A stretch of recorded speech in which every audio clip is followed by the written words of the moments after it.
See here, the CSS, so before going to that, we will understand what is called position. Okay, so this is a title, and I have some style. Okay, just close this head element.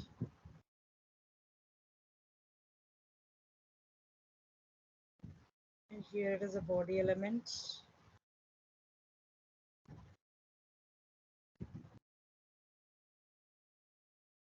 Dash h. So this is what it will be. So now I will save this file .html. Okay. So in this place, what I will do is I need to. So I'm going to create some two div container. Okay, this is my parent and this is my child. Okay, so div/div. So now I need to name this. So this is my parent, or I can take this one to be a relative. So relative is like a parent only. So I'm giving a name for this. You can give any name for this class name. And again for this class, it's going to be absolute. Okay, this is a relative and this is absolute. So now I'm going to create something. So this is a dot class, this dot relative. And inside this relative, I'm going to mention a width and height and everything. Okay. So now, so with colon some, I'm just giving some value. Example like 400 pixels and height of some 400 pixels. Okay. So and for this relative, for all the positioning, so positions, we have something called a static relative, absolute, and then we have something called as fixed, and then sticky. Okay, so these are the some positions we have. So now the relative and absolute, so the all the other positions have the special properties. That is, special property means we can move one container to the another place. So that can be achievable using these position values. But using statics we can't do that. It's a default one. Okay. So inside this width and the height, so now I'm going to set a values or position. So I need some left portions to be moved to some 100 pixels, 100, and then I'm mentioning, so this position is going to be a relative. Okay, so this is what it will be.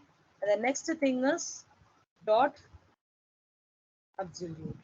Okay, so in this dot absolute, so what happened is, this is my parent container and this is my child container.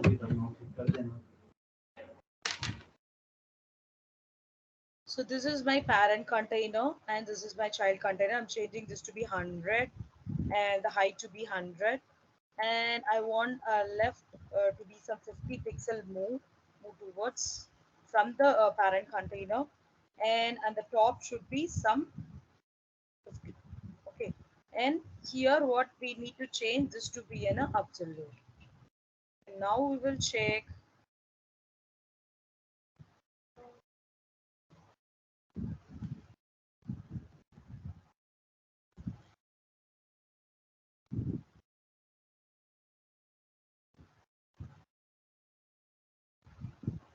So what happened?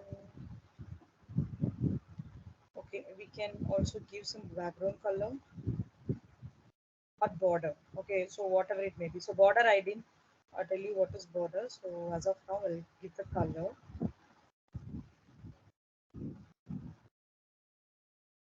I'll tell you what is border. So border is the four lines.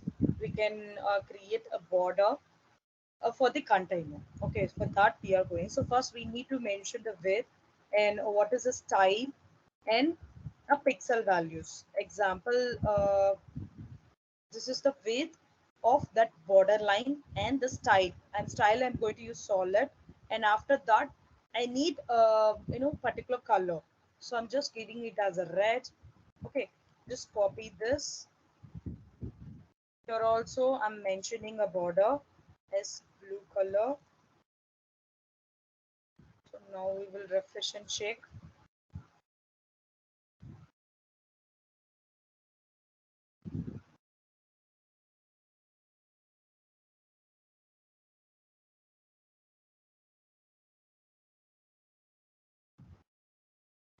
This is absolute. So what happened is actually the position will get placed inside the that relative container. I've mentioned. So first I will tell you with the this left point. So if I move this container,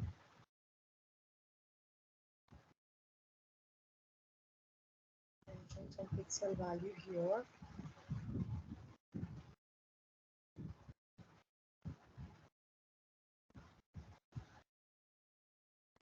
So now can you see here? So this is the my relative, that is 400 pixel, and this is 400 pixel. Inside that I have some left as some 200. So let me change this to 100. And if you see the absolute value, so which is a child container, it is the width and the height is some 100 pixels. Okay, and the border I've assigned it to the blue color, right? So how it is working? So it is placed in the some point of, but what happened is it is not moving. So let me give some other value. Example, I'm just giving that to be a 50 pixels, and here top to be 50 pixels, and this gonna be some 100 pixels. Okay, so now we will check. So now you can see the difference. Okay, so to left, so from the left side it is taking some 100 pixels. And if you see absolute, so it is a child, it is taking some left of 50 pixel, and the from the top it is taking some 50 pixels. So you can give some four values, so left or right, or you can go with the top or bottom, whatever it may be. So here I'm changing that to be 100. So what happened? So the value, it is getting changed. So that's why we are going for what? A positions. Okay. So here, uh,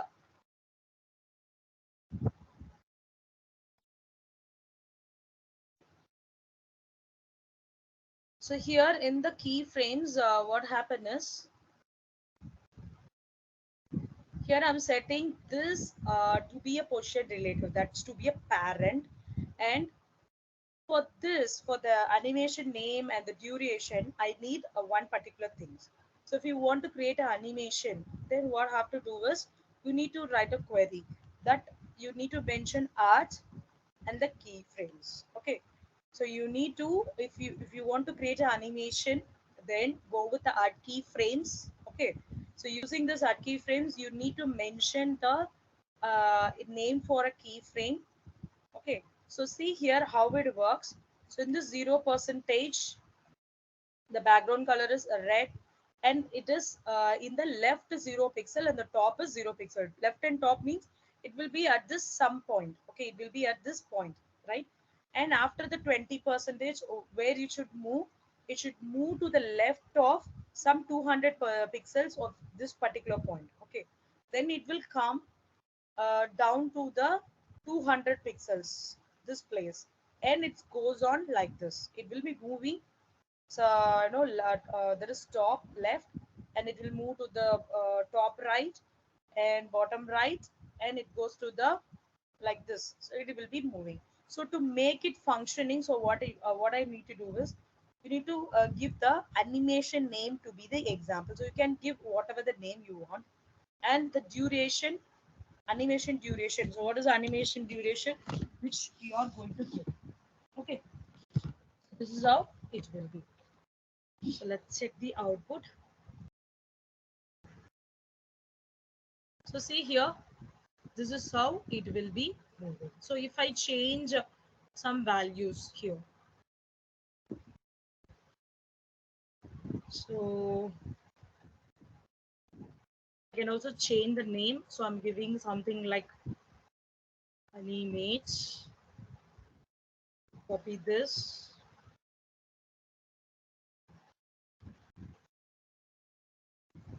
So still it is working, right? So you can change a name, whatever you want. So I'm changing this to be a 2 seconds. So what happened? It will take some, it will be fastly just moving.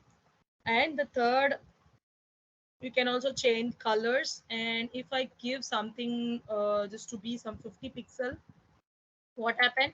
It will move this point. Then only it will work. See here, it is working like this. Okay,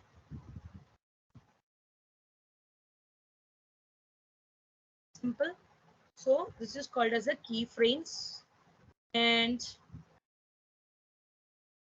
so box model is very, very important. So let's see what is box model. So this is the page. So if you right click on this, go to inspect and go to styles.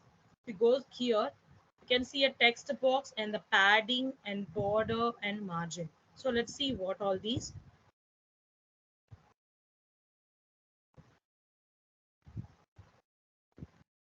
So I think I have something here. So see here, this is my box model.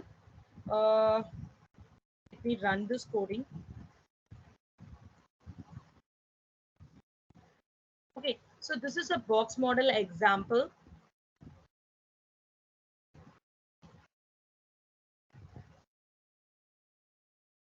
You see this box model. So what I have done is I have created some div container. So this is my div container. Okay, so now we will check what is a background color. So background color is obviously this one, that is light gray, and with this I'm 300 pixel from left to right, and border is 15 pixels, the border of this one. So if I increase this to be some 30 pixels, you can see the difference.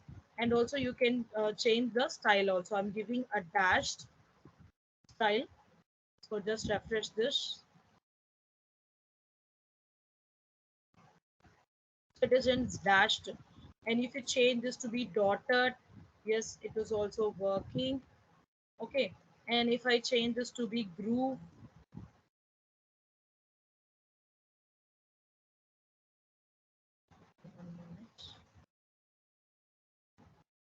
inset. Okay, so I'll tell you what it is. Okay, so there are different, style properties we have. So example, like firstly we have seen about this, right? What is this? Solid. So now we can have multiple things like border styles, like dotted, dashed we have, and we have something called as groove and hidden. So let me try this. See here, this is called as a groove. Okay, groove means it will be in a 3D. Okay, it depends upon the board and color. It gets varied. If I give some red colors, if I give some red color, so it will change according to that. Okay, and also we have something called as a red. So there are so many values we have. Yes, Manjula. Yes, what's your doubt, Manjula?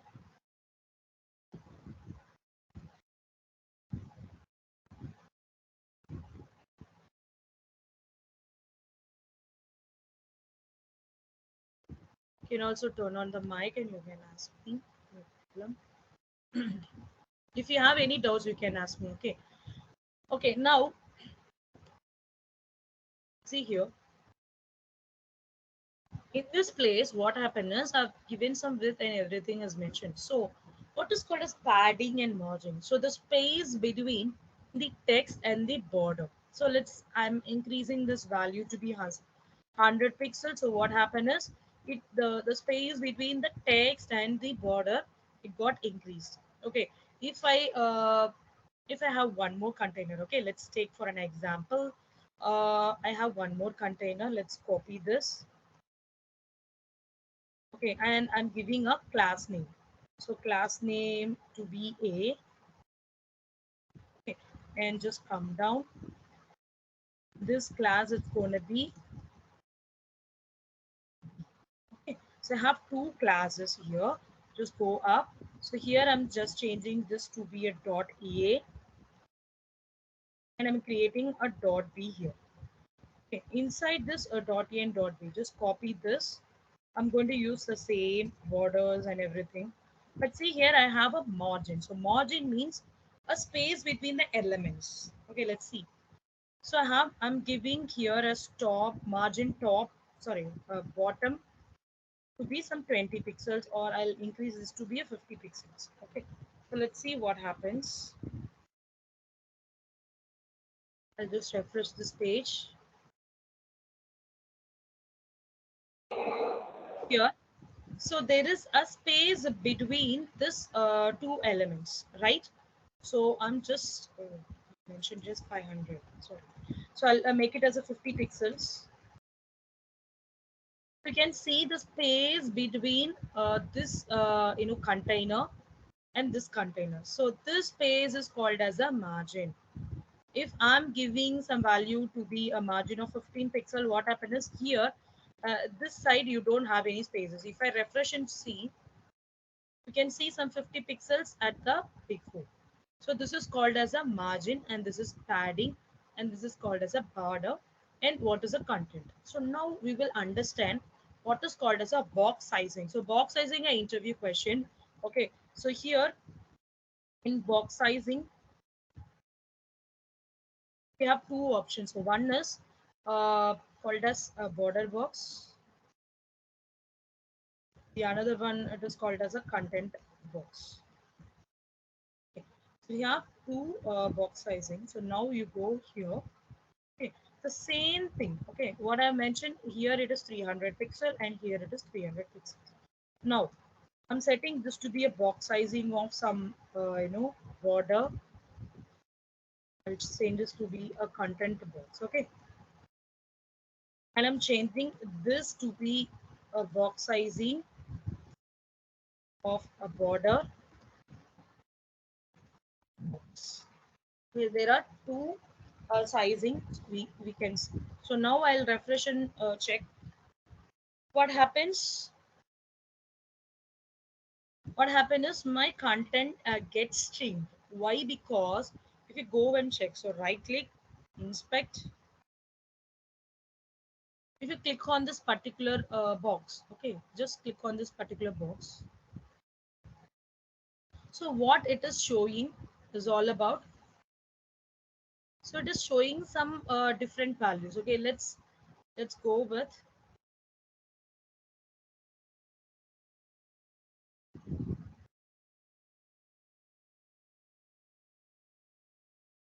I'll make it as some 100.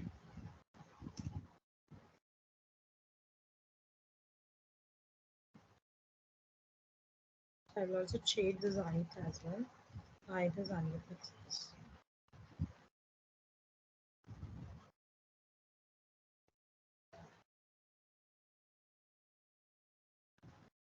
To reduce the text as well, so that it will be easy to understand.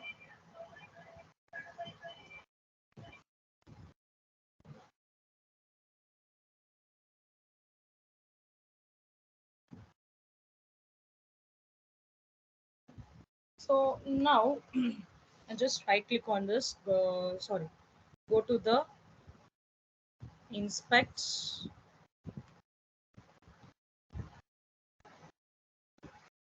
So here, if you click on this, what is the width and height? So it is taking for the whole page. Let's click on this thing. So how it has been calculated. So see here, it is 100 into 100, right? But if you see the outer thing, so it is also been calculated. So now if you click on this particular thing, so it is showing a different width and height, right? But If you scroll down,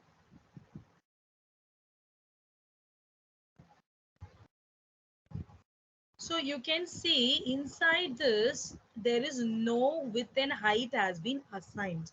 Okay. So what is the thing is, so here in the box sizing, so the calculation will be like this. In the border box, so in the content box, it will not,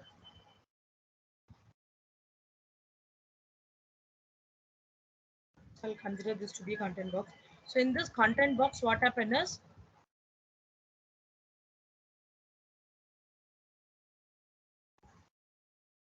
the border box, if I give the width and the height to be some values, it will assign for all the that is container element, not only for particular element. So it will not consider for the text. But if you assign some width and height in the content box, so what happens is it will assign for a text or a elements content.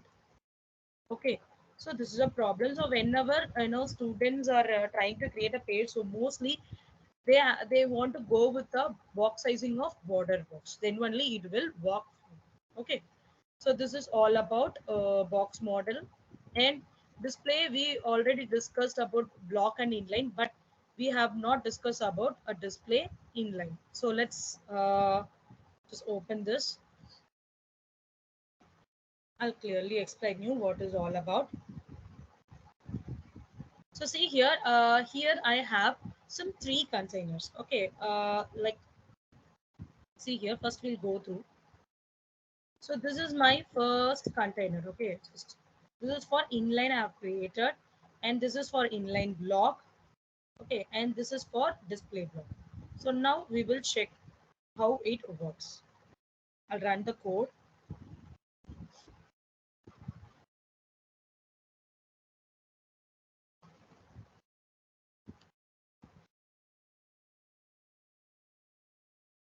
So first we'll see about the inline. So the first one is inline block. So now what I've done is I've created some container. Okay, and so let me remove all these.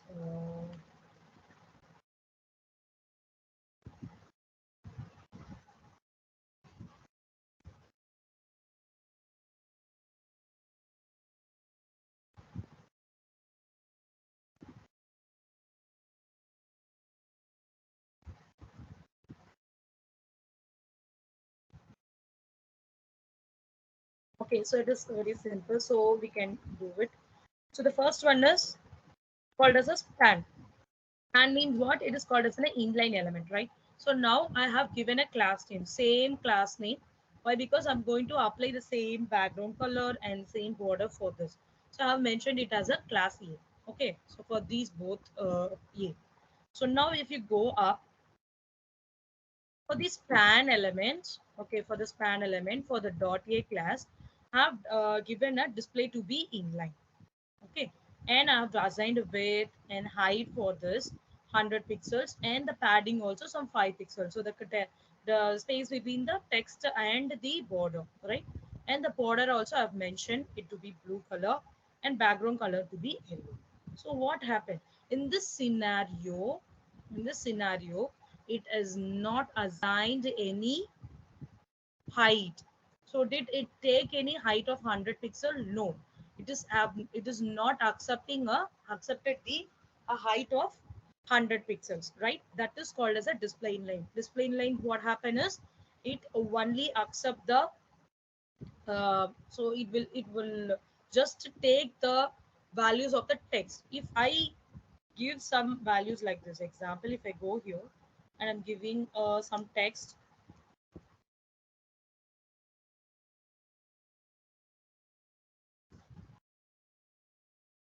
like this I'm giving. So what happened? The width, get increased accordingly. Okay, but if I go to this inline block, so here what happened is it is an inline block. Inline block means a block. It will take a width and the height of the element, but it will not start from the new line. So if this is one class name, right? So it will be on the same line. So that is a speciality of what? That is inline. Okay, so it will not start from the starts in the new line. So it will go with the same line. So this was called as a inline block. Okay, so if I change this height to some other value, so let's take this b, and I'm changing this value to be some 400 and width to be some 400. So now you can see it is increasing the width and the height of the thing. But if you go and try to change it here, so what happened?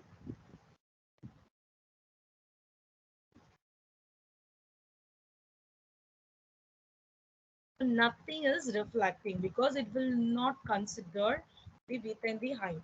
So when you come to the block, so it is very simple. It will accept, but it will start from the new. Okay, clear?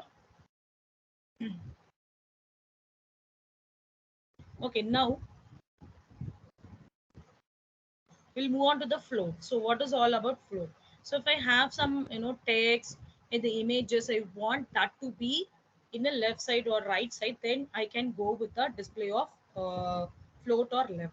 So let me check whether I have or yeah, I have one file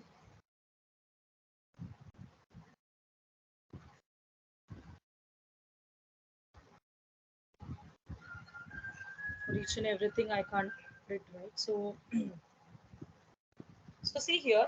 So here I have some four boxes. Okay, there are something like, see here, this is my main container, that is parent container. Inside this I have different containers. Okay, these are also called as a child container.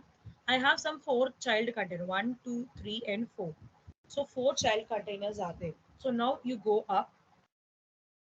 What happened is I need some same functionality here. Okay, so like box A and box and box and box. So the class names are similar. So now you go up.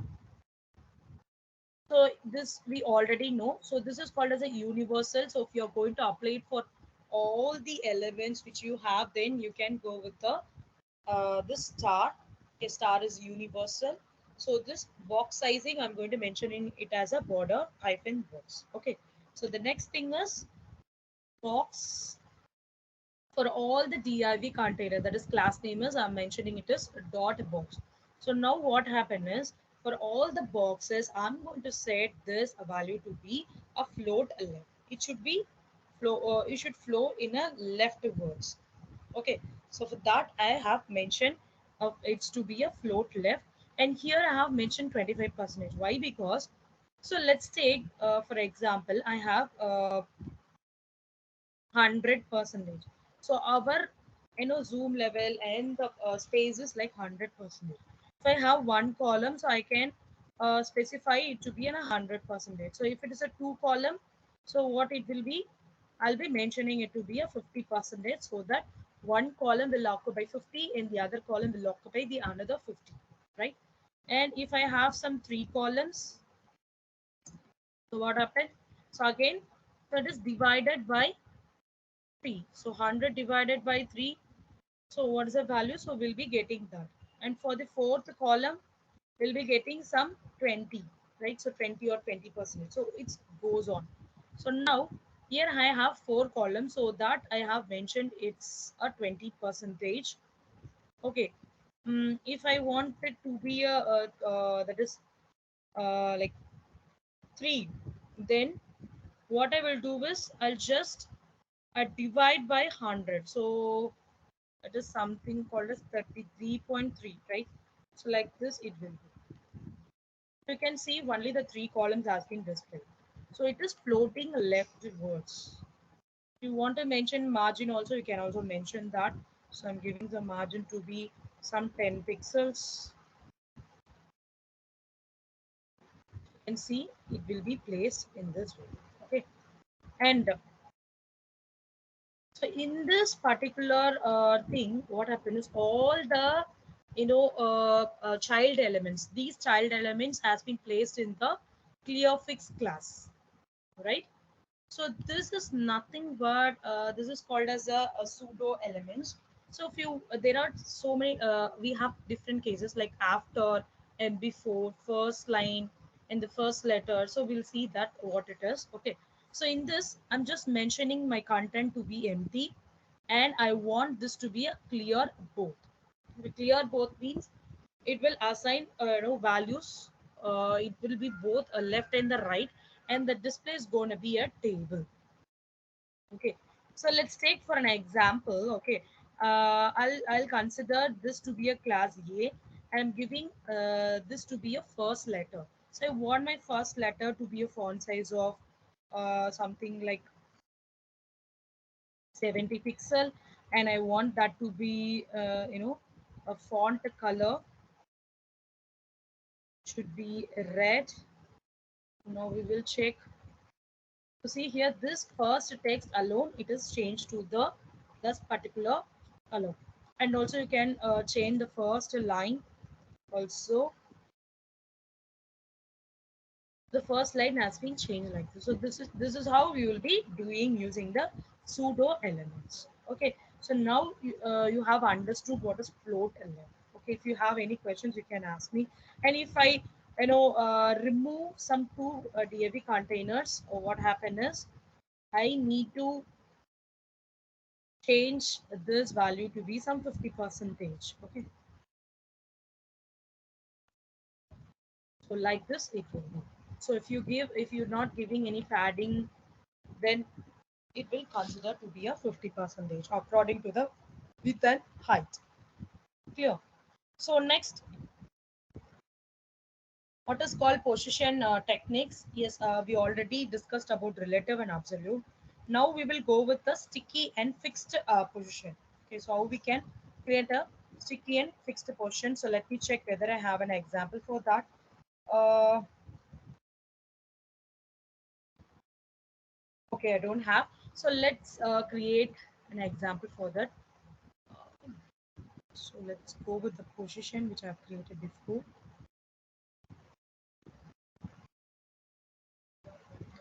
Okay, let's just edit this file. Okay, now I have already created a positions using that is only using a default and relative.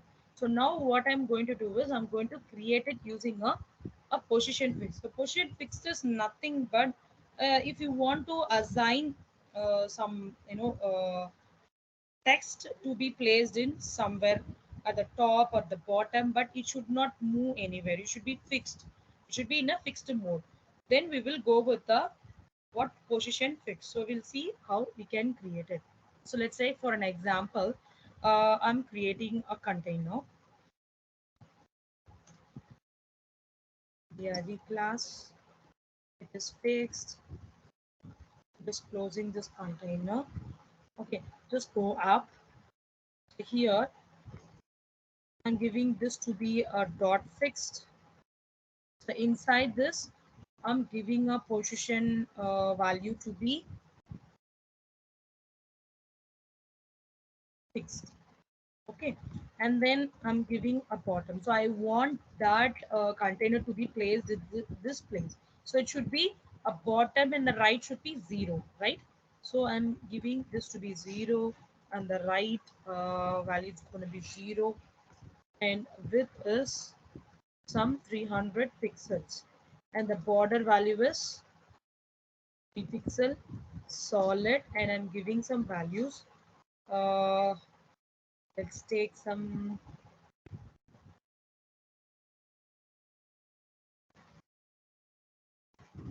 values. Okay, I'm taking it in hexadecimals. So now we'll go and check what happens. It has been written here, so I will give some text.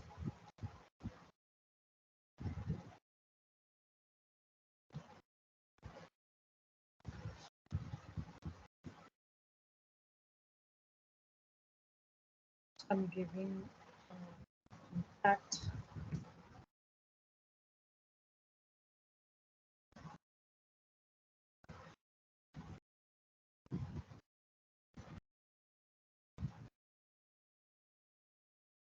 Here you can see have some fixed thing. So if I have some content example, give me 1 second.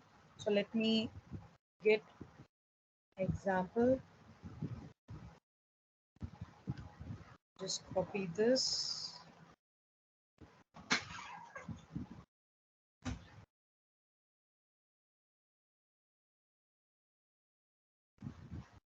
I just put it here.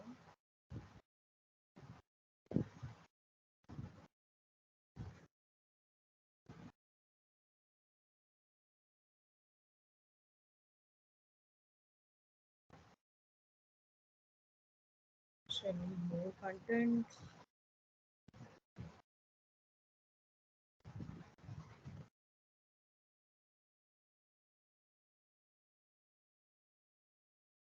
So here you can see there are so many contents. If I scroll, what happened?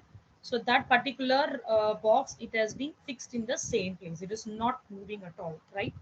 So this is how it will work. So that is called as a fixed. But if you go with the sticky, so how the sticky will work? So the sticky will, what happen is it will move at some point, but toggles between the relative ends. So it's depending upon the scroll position. So how we have. Okay, let's say for an example.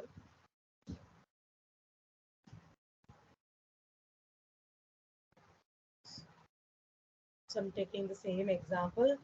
Uh, Now I will remove this fixed. I don't want this to be fixed. So I'm changing this to be sticky.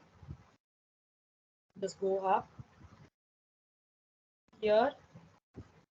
Changing this going to be a sticky class, and inside this also changing the value. And here I want this to be placed at the top. Okay, so top 0. And also if you want some padding, you can also mention that. Mm, Giving some 5 pixels.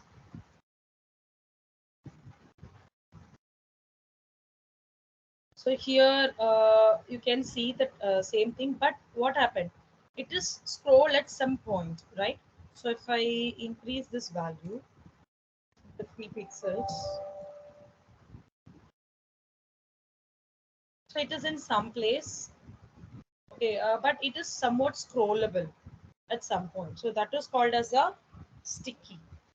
Okay, so this is all about a sticky and the uh,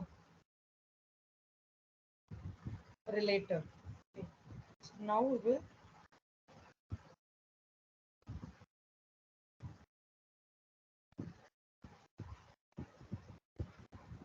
Okay, so now, so as of now, we have discussed so many things about CSS. As of now, I'll tell you in CSS, they will ask about box model and box sizing, and what is position techniques, and how you will use float and keyframes. So these are the basic interview questions. So you can ask it to your students. So now we will see about JavaScript.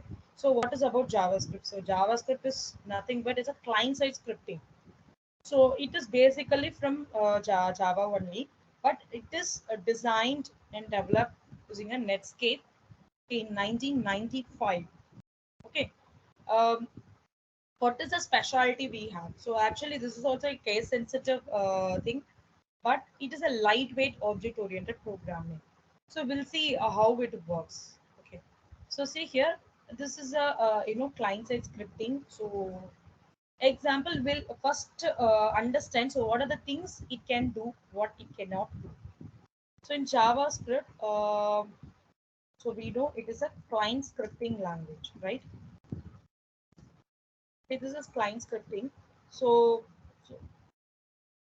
that is called as JavaScript. So in this JavaScript, what advantages we can do? So we can do many options, like we can create a page dynamically. So that is the first thing. So this is maybe you can, if some example for the students, if some website is given to you for the students. So what happen is they will, the interview point of view, they will ask the students to create some notification on that particular website, they will ask that particular website to be, more responsive. So that is very, very important. So that can be done using this JavaScript. You can make a notification, you can make some animation using that notification, everything we can do it using a JS. But and also we can handle cookies and sessions can also be handled using this uh, JavaScript. Okay, I will tell you the examples also. I have examples on this, and we can do animations. Okay, and so these are the very important, very, very important thing is this. Definitely they will ask for how to do a form validations. Okay, and what are the disadvantages is like disadvantages, we cannot read or write a file, so that we cannot do. And we cannot do any network applications, like we cannot connect the nodes. So we can do that using Java, right? So we can connect the nodes and application, we can create a communication, that is communication between the node, but that is not possible in this JavaScript. And the multi-processing, that is not possible here. So these are the some advantages and disadvantages, and how we can write this. So let's see some basic example for JavaScript. I'll create a new file.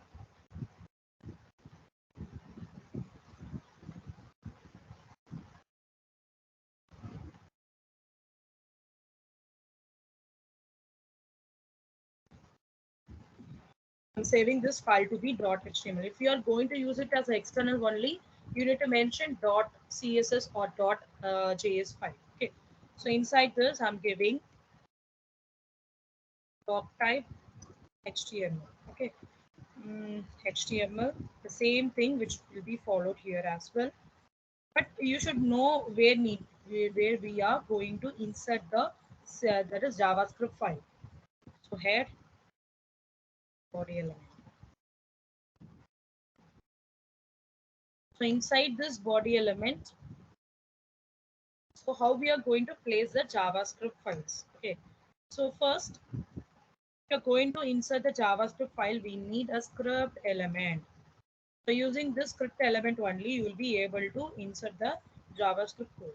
So as of now, what I will do is I just want something to be printed in my output. So for that, I'm using a document.write. It is nothing but the object, and this is a method. So in this object, if you there are so many methods we have, but I'm going to take a write method. So write method, what happen is it will display the out.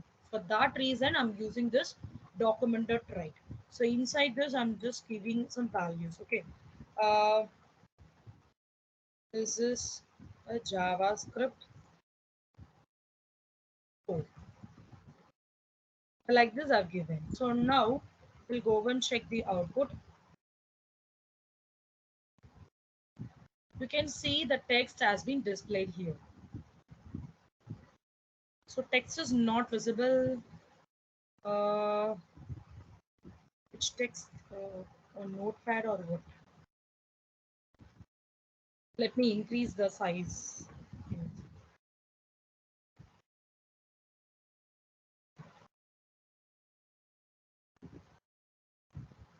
So if we go and check the output, so Ram, it is okay now. The text is not visible, you're told. So is it visible from your end? So I can also increase this as well. So this is the output I'm getting for JavaScript. So you can insert the JavaScript code inside the body element, or else see here, I'm just cutting this script element. I'm just pasting it here, and I'm refreshing here.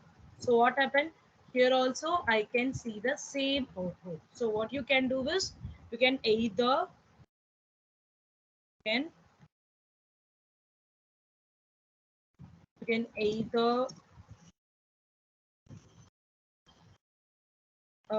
insert or place a code in body element or head element. Okay, this is how it will be. So now if you see, I want to do it in my external. So how I can do it externally? Okay.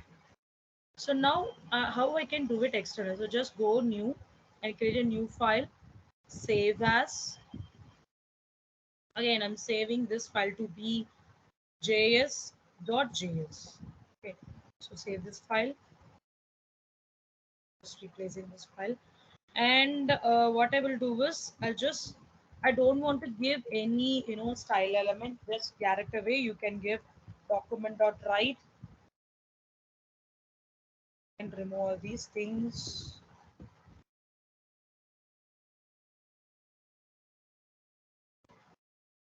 Okay, so go here in this place. You need to mention script element slash script element. Okay, so head element. So you need to link this. So how we can do this? Using a src attribute. So src attribute, you need to mention the file name. So what is the file name here? It is js.js. So now we will go and refresh this page. See here, the same output we get. Okay, for the external purpose, what we will do is you need to inside so the external, you need to mention the script element inside the head element. Okay, so the file you can mention any name here. So now we understand so how we can create. So one more the interview questions I can discuss with you is so interview question is, what is the difference between variable keyword and let and const? So this is the interview question. So first we will check. So what is variable? So variable is nothing but if I give var, just go with the script. Okay. Script. Inside this, I'm giving variable a is equals to some 10. Okay, I just want to display this document.write of e. Like this, it will be. So document.write.e. So now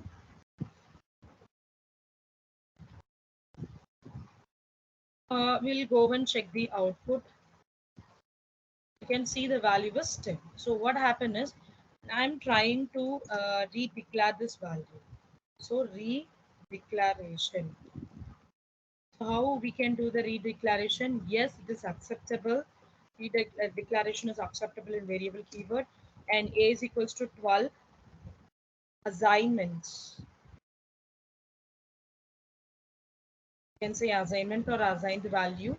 If you check this, yes, assigned value is also acceptable. So what is the thing is you need that the students have to mention that variable keyword used for redeclaration and assignment is possible. But if you check with let keyword, okay, I'm using let keyword. Change this to be a let. Now we will go and check. So I'm not getting any input. So go to inspect. So it is showing some error here, right? So go to the console and check. So what is the error? A has already been declared. So it will throw an error. So let no redeclaration possible. Okay, we'll check whether the reassignment is possible. So I'm removing this keyword and I'm giving the assignments here. So now we will check. Now you can see the value here. Yes, the that is assignment is possible.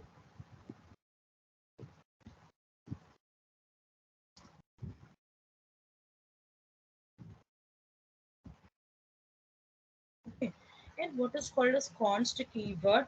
So here both the things is not possible. So const keyword, I give some values, it is displaying, but I'm trying to give a thing, so it is showing an error. So both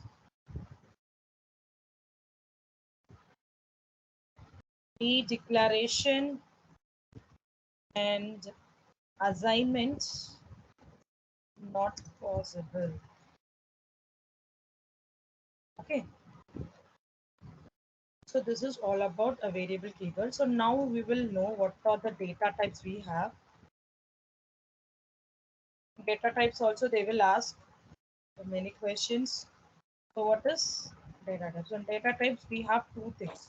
One is primitive and non-primitive data types. Okay. So what is primitive and non-primitive? So primitive is nothing but it is called as a predefined data type.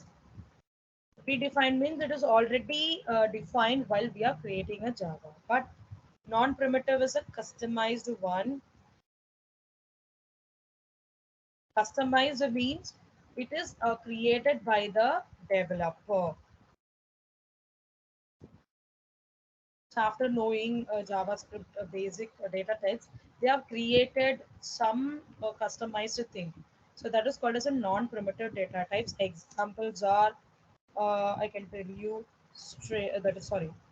object, array. So these are all under the non-primitive data type. So what is predefined as example? You can go with number, string, and we have something called as boolean, and then null and undefined. So these are all called as a data types. Okay. So in data types, so we'll see some example for this. I'm creating a variable. Okay, just I'll go with the document type itself. Okay. So document dot write. In this document dot write, what I will do is I will have some numbers. Example, type of. So type of is nothing but it is a method to find a data type. If I give some data number or a string, whatever it may be, it will find what data type it is. I'm just giving a 10. So now we can go and check. So we can see the data type is number. If I copy this, I'm giving some different values. Okay, I'm changing this to be a string. Okay, and I'm changing this to be some boolean, that is true or false. Boolean means true or false, right? And here I'm giving some a. So I have not defined any value. Okay, see here variable a is there, but I have not defined any value. So let's check what happens. Use break statement, document dot write. I need some break between all these things, so I'm just giving a br break. Copy this.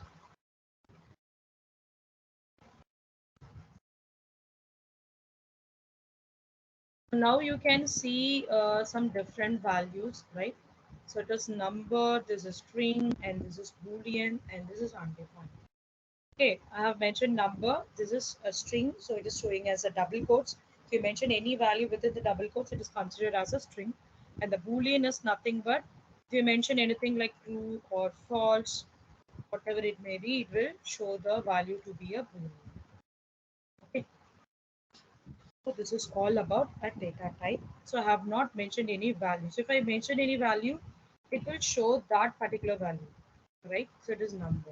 But if I'm not have not defined any value, then what happens? It is showing it is undefined. And one of the important interview question is what is called as a nan. So nan is nothing but not a number. Okay, so not as nan is nothing but not a number. In example, I just delete this. Okay.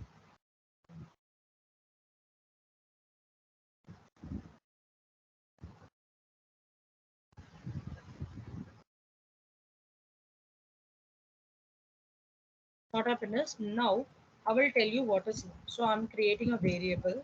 Okay. Or let it be like this document dot write.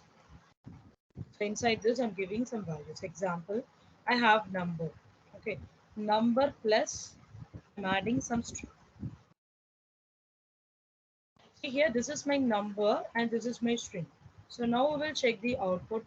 What happens? Yes, it is printing a value that is plain string. But what I am trying is just copying and pasting it here. So now I'm adding some multiple.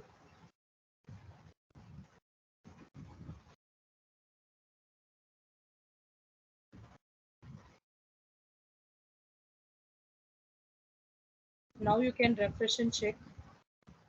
Hello, ma'am. This is Karthik Babu. Oh, hi, Karthik Babu. Yes, welcome to the session. So as of now, we have completed HTML and CSS, and we are doing working on with JavaScript. But just listen, and if you have any questions, so you can ask me at any time. Okay.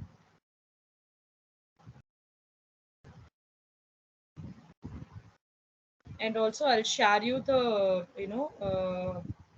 a link, and I will explain you. So once after completing this session at 1 o'clock, so you can take some, give me some 5 to 10 minutes. I will explain you about the registration process.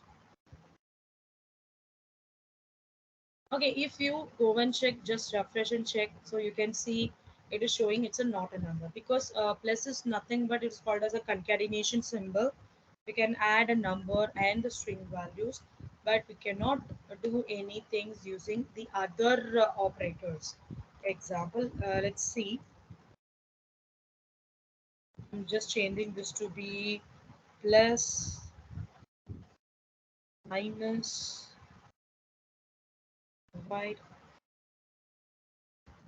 like this. I'm just giving. So see here, for all the numbers you can see it is showing as a not a number. Okay, so this is all about a not a number. Now we will see what is operator. So operator mostly you will know. So let's say I'll take the same example. Okay, so I'm creating a variable a comma b, and I'm giving some values for this a and b. So arithmetics we can do. So 1 minute. So you know how to create this simple code, and it is case sensitive. So if you mention like this, and if you are trying to get output like this, you will not be getting any output. So command line, see here, the first thing is I'm giving like arithmetic. So this is a single command line, so you will not be getting anything in your output. Okay, see here, if I run this, you cannot see any arithmetic operator text in the output, right? So I'm giving some value here like a equal to 10 and b is equals to some 12. Okay, and I'm giving this value to be a and this to be some. What happened? I'll be getting 22.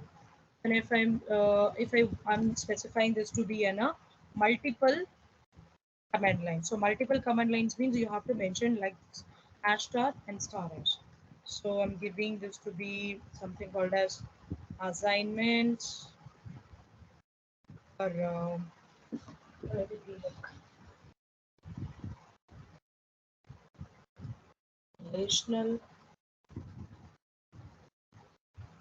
quality. So like this it will be there. Okay. Just come down, and what I'm doing is I'm just going to add this value. So that is called as a relational. So A is better than or B. So it will throw if it is true or, and then I'm going to check whether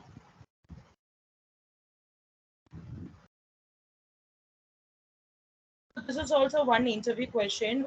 Strict operator, strict equality operator. Okay, so what is strict equality operator is? nothing but it will check.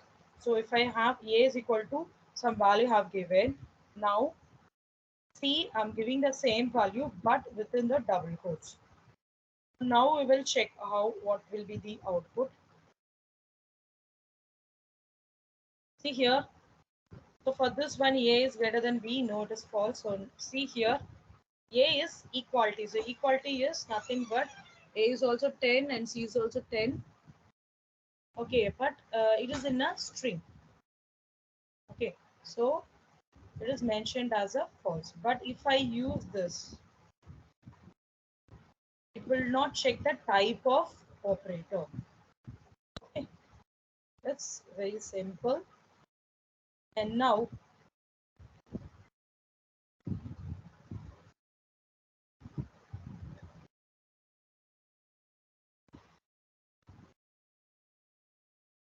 yes, Karthik, definitely I will share the recording session by today itself. Okay, so don't worry. Yeah, thank you.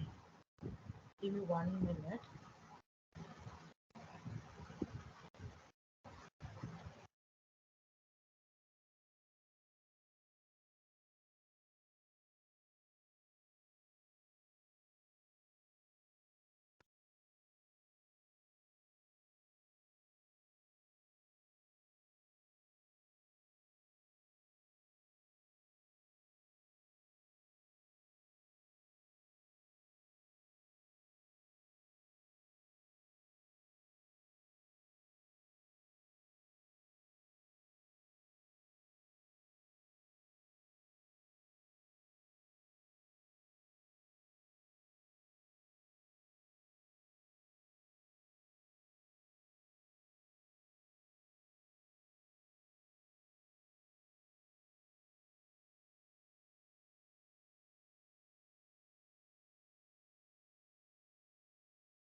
எங்க எடுத்துட்டு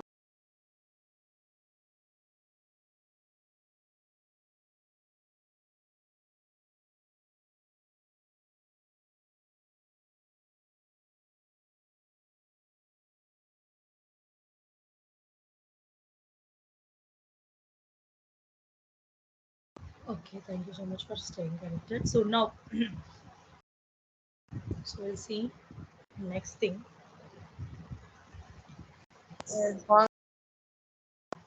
Sorry.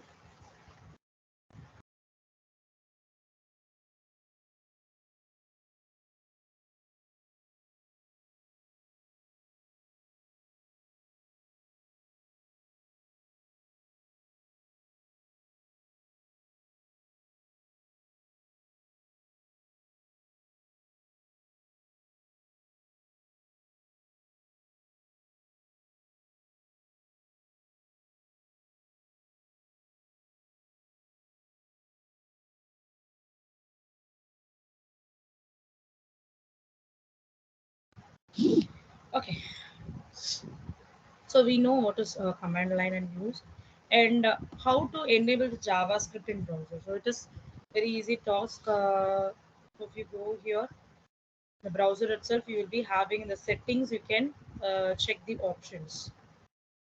You can enable JavaScript. So if I type JavaScript here,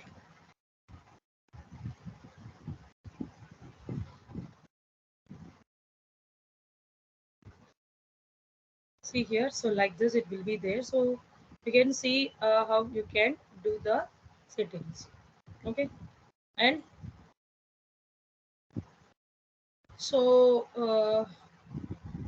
this is not important. So let's move on to the next one.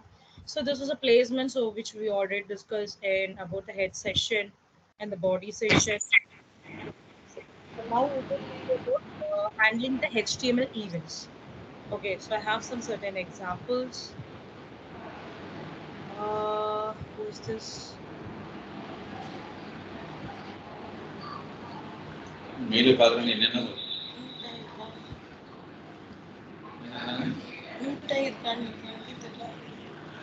இல்லை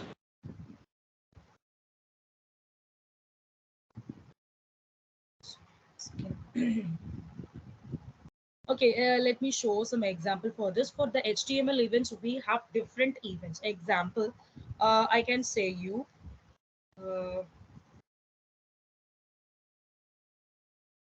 Events like, we have some mouse events. We can make some mouse events and keyboard events,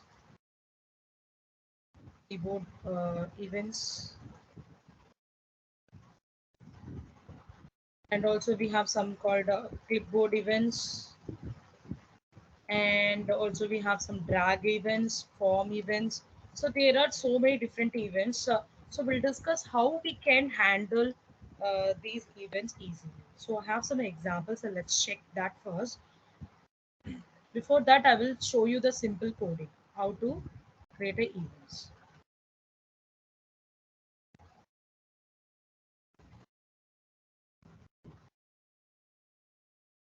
If I want to create an event, so example, I have some inside the body element. I have some button. So I'm creating some button. Type it's going to be a button. Okay. And then I'm just giving a attribute. So attribute called on click event. Okay, this is my event. Inside this, on click attribute, you'll be giving the values of a function. That is, whatever the function you're going to create, you need to mention that function name over there. Clear? So, so keep this empty and giving some button name. Click here, okay, and slash button. I'm just closing this button. So now come to the script element. Inside the script element, I'm going to create a function. So function, I'm giving a name as a of. You can give any names you want, but you need to mention the that is parenthesis and curly braces. Okay. So here I want something to give a alert message. So this is a alert message.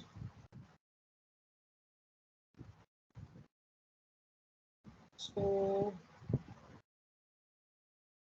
I'll run the file again.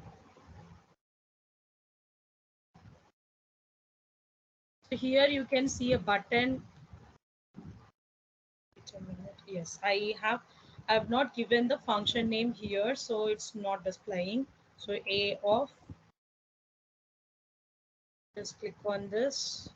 So now you can see a alert message. It is appearing here. Alert message method is nothing but it is a Windows method. Okay, so I already told you there are two different objects we have, like document and window. So window, you don't want to mention window dot. Okay, you can directly give the method name. Okay, so like this you will be doing. It is a simple event. If I give on BBL, I run this one. So I need to give a double click. I can see the alert message. I need to click it two times, then only I'll be able to see the alert message. And we also have some more examples. Let's check.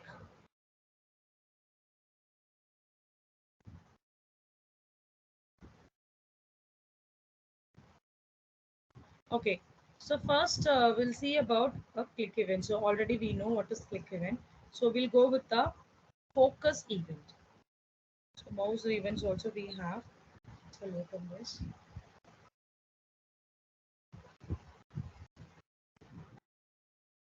In this mouse event, it is very simple. See here, if I hover, that is I'm using a class that is attribute name as on mouse hover.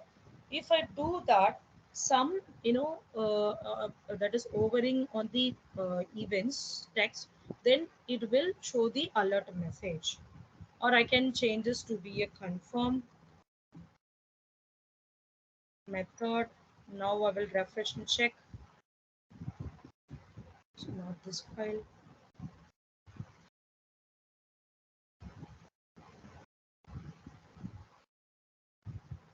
So see here, if I hover on the text, I can see a thing. So otherwise, I will not be able to see the text. Okay, and also we have another mouse events. Like we have so many examples in this mouse events. But if you want, so I can also show you that. So let's take some more example. So as of now, we know click and double click and mouse over, on mouse over. So now we will see mouse enter and leave. So it is also the same thing. So if I enter on the particular text, it will show that error. See here, better I will go with the on mouse leave. If I leave the text, it will show the output. So let refresh. I'm on this place. Okay, I'm just leaving on from this. You can see some messages throwing out. Okay, this is all about a mouse events. We have so many examples. Okay, and next we will go with the keyboard events. So how the keyboard events work? Same thing, but we will have a different name, that is attribute. So now I'm taking some input text. Okay, this is my input element. So I'm just giving as a text, and I'm creating an ID for it. Okay, so I'm whatever the thing, if I'm going to do it on my keyboard, so it's going to be respond. Okay. On key down is my attribute, and I'm giving a method name. Method name you can give any names you want. So inside the script, okay, I'm giving a function name. A document is an object again. So if you see, I have a method called get element by ID. Previously, we know what is right method. Now we are discussing about get element by ID. So what happens is, if I use this ID, it will get the ID input. It will get an access of that particular input. So if I go to this input element, alert method will create. Okay. So see here. If I click on this and I type something, so it is saying you have pressed the key. So like this, it is saying. Okay.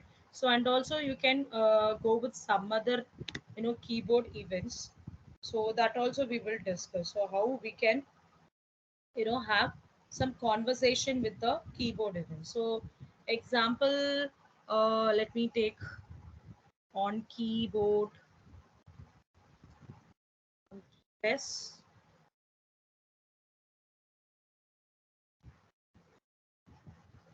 So this will occurs when the user presses a key on keyboard. So the same thing like on key press and on key down. But what is the difference is, so let's run this code. If I type, okay, if I type something tab or escape, so this will not work. So if I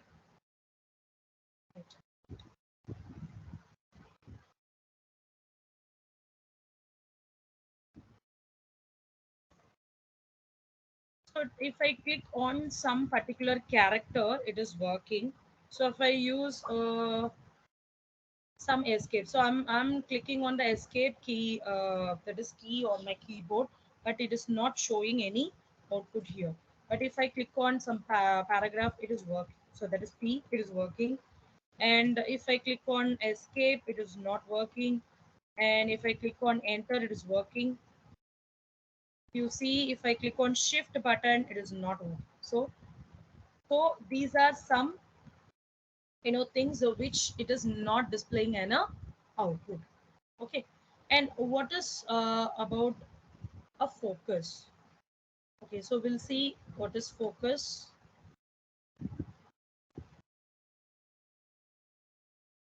So focus events is nothing but if example, if I click on that particular input, okay, I need something to be displayed. For example, here I have fetched the input element. So here I'm mentioning the style and the color. So I want that text to be in this particular color. So let's go and check the output.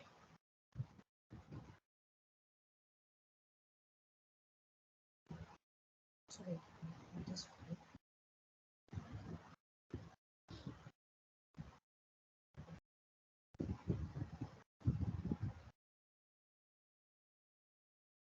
okay.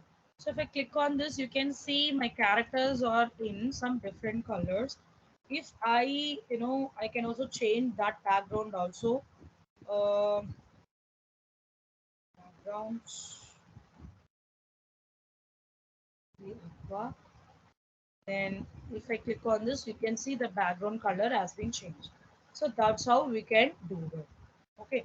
And what is called as a class name and everything. So we'll see.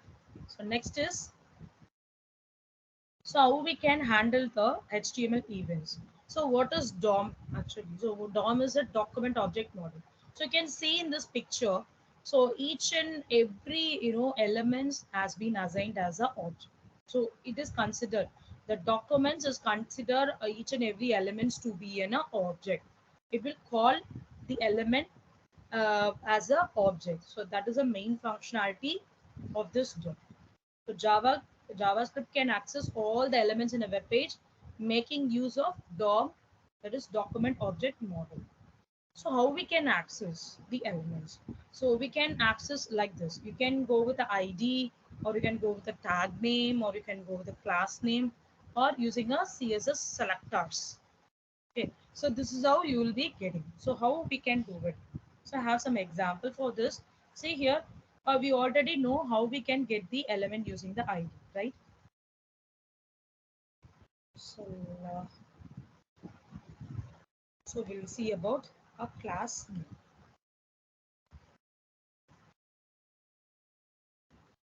Okay, this is a basic example. So see here, I have some two paragraphs. Okay, this is my first and this is my second paragraph. On the both the paragraphs, I have same class names. Okay, so what I'm doing is I'm going to assign some variable name for this, and I'm going to fetch that class name. So document dot get elements by class name. So this is the method. Okay, this is the method to get a class name. So how it has been mentioned, so it will be in a camel case. Camel case means the first word, it will be in a small letter, the other words first character will be in a capital letter. And here you can note it down. So elements, so we are mentioning it as an elements, not an element, because we have so many class names. ID, if you are going to mention the ID, so it will be in an element. Okay, and you have given the class name to be info. Okay, so document dot get element ID, and you are fetching the your ID. So what you have mentioned here, you are just giving. So first, this thing is, we are assigning a variable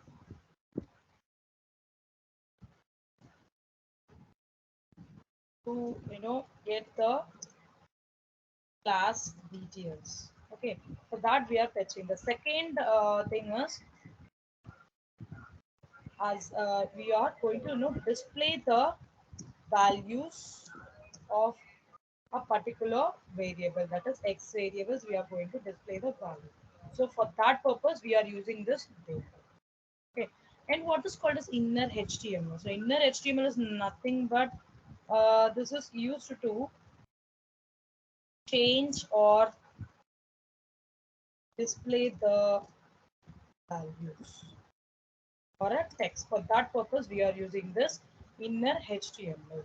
Okay, document dot get element by ID, I'm trying to get the ID, and I'm using the property as inner dot HTML. So now I'm giving some string I'm going to assign some string and I'm going to display this value. So I want x of 0. So x is a variable which contains the value of this class names, right? So I'm going to get the value to be 0. So 0 means I will be getting a value as hello world. So let's check. You can see the value is to be in a hello world. So you can also change this to be in a heading. So I'm changing this to heading 1. I want it to be displayed as heading 1. Just run this. You can see all the text has been displayed in the heading 1. Now I have some multiple classes. Let's copy this text. I'm changing something like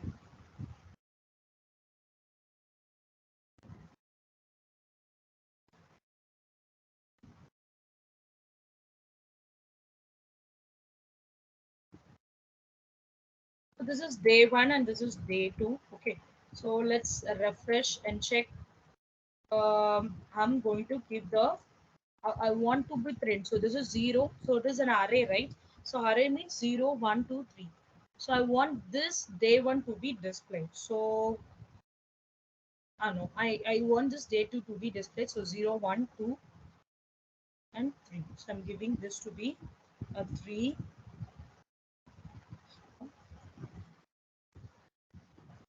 It is saying it is showing a day 2 as my output. Okay, this is called as a class name. So what is called as a tag name? So tag name is also the same thing. So see here. So here, okay, let me check. I have an example. So if not, I can.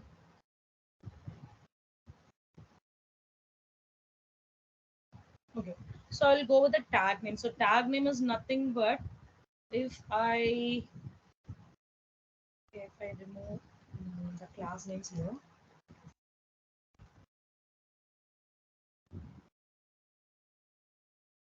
So everything is my elements, right? So now it is elements.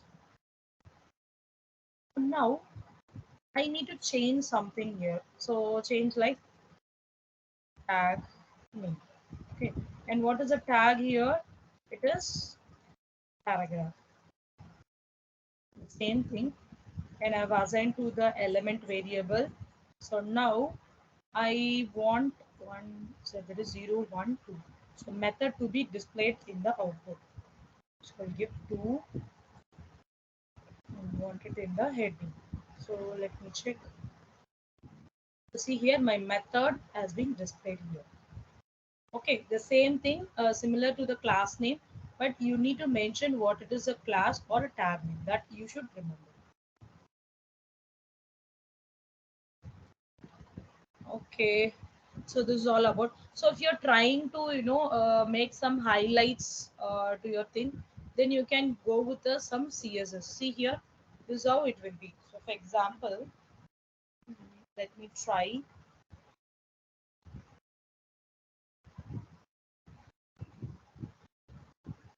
So here also we can give some color for this elements if you want. Okay, one second.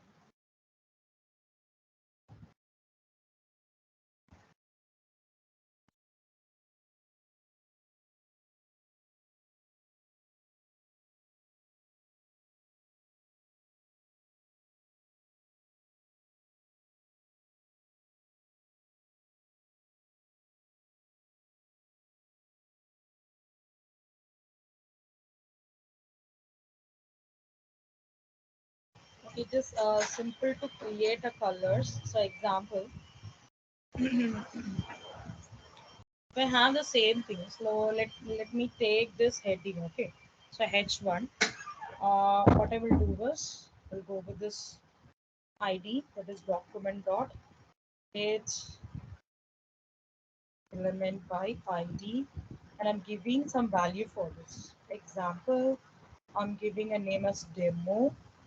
This output should be some color. So style, and I'm just giving a color alone to be red.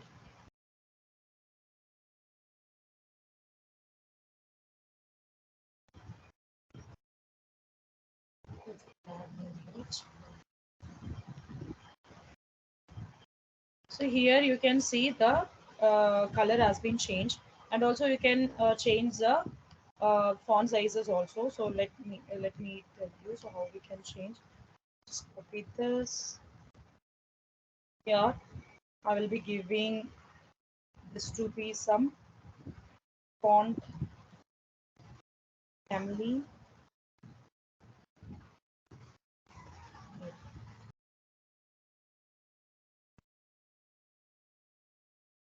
It is an Arial. Now I'm going to increase the font size.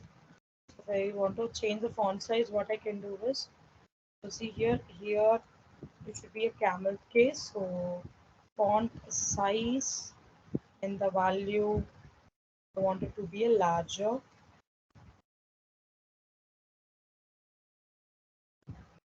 So give some pixel values.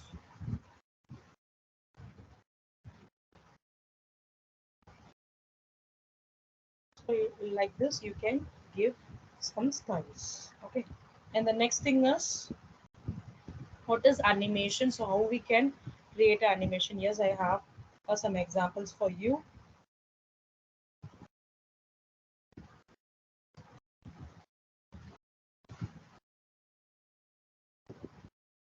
See here, first what I have done is, so look at this particular point. Okay, this is my container, that is my parent container, and this is my child container.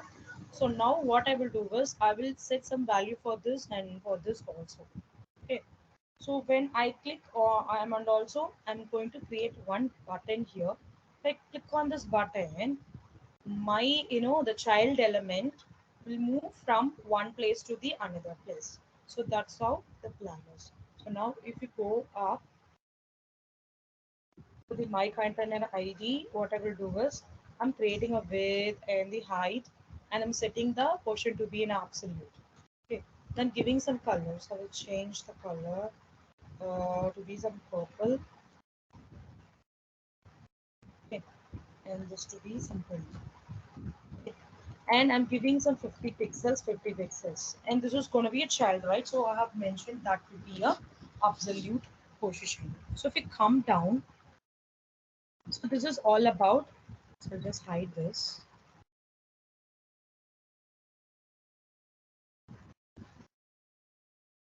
As of now, using that is our element, HTML element in CSS. So what will be the output? Let's check. So this is the output. Okay, so I've created the outer box and the inner box, and I have a button also. So if I click on this button, some functionality is going to happen. As of now, I have not created any function to move this particular element. So that is called as a dynamic JavaScript. So now if you go and see,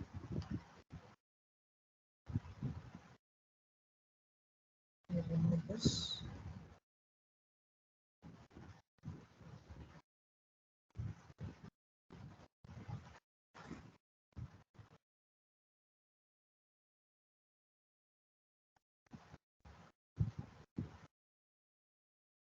If I refresh and you can see, if I click on this button, what happened is it's from the top right corner. So that is top left corner. It moves to the bottom right corner. So how it does happen? So let's go and check. So see here, I'm assigning the ID to be null. Okay, and the function. What is the function name? So here I have mentioned the function name as my move.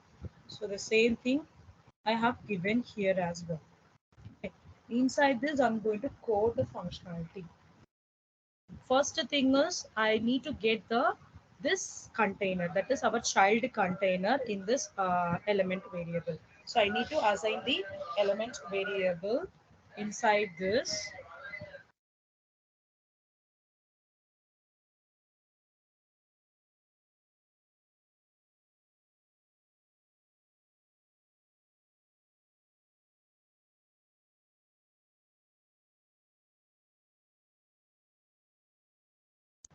Okay, and if you see, what is the output? So this is my variable name. I've assigned this get element ID as the animation. So I'm fetching the, this container into my JavaScript. Okay. And next I'm setting this particular, I'm setting this, child pink color. That's to be a position of 0. And I'm clearing that interval to be null. Okay, so this is a process have done so far. I have initializing the values for the variable. Next thing is, again I'm taking the same ID which I have mentioned before. Okay, so this clear interval method is nothing but it will clear the values. So if suppose it is in this position, so it will clear the value and will go to the top. So that is a main, functionality of this clear interval. So once I clear this interval, I'm going to set the interval. So how will I set the interval values? Example, this is called as a callback function, and this is called as a that's is against which I'm going to display. Okay, so this function, okay, for the callback function, what I'm going to assign is if the position. So what I've assigned the position values to be before, it is 0. Okay. So if it moves to 350 pixels. So previously, what is the overall container is all about 400 pixels, right? But if the position is reaches some 350 pixel, it will clear the interval to be ID. Okay, if it is not reach this 350, it will move to the position. So how it will move? So position will be get increased like this. See here, it will take the element and the style to be top. Okay, and the position previously we have set that to be 0, right? So it will get incremented one by one, and it will be moving the position value. So this is all about the animation, so which we have done. So like this, we can also create a JavaScript animation. Okay. So the next thing is go with the another PPT. So see here, it is all about the form validation. So how we can validate the form. So there are two things we have in the form. So one is called as a basic validation or data validation.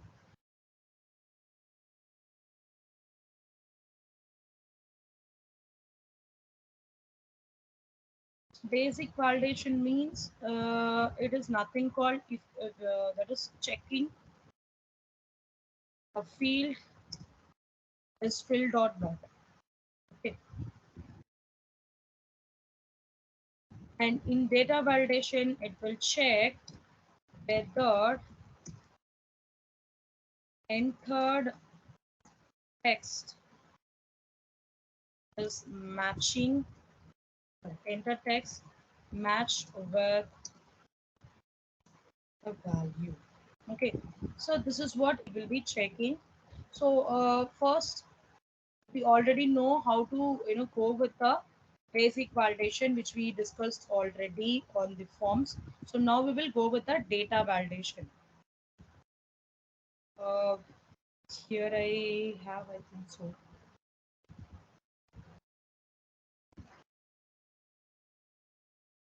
Yes, I have form validation. Just right click on this, edit. So this is a simple, validation which I have created. So see here, this is a form element. Okay, this is my form element, and I have given a attribute called name, action, on submit. So on submit is nothing but it is a form events. So previously we discussed about that is mouse events and keyboard events, right? The same thing. We have a form events now. Yes.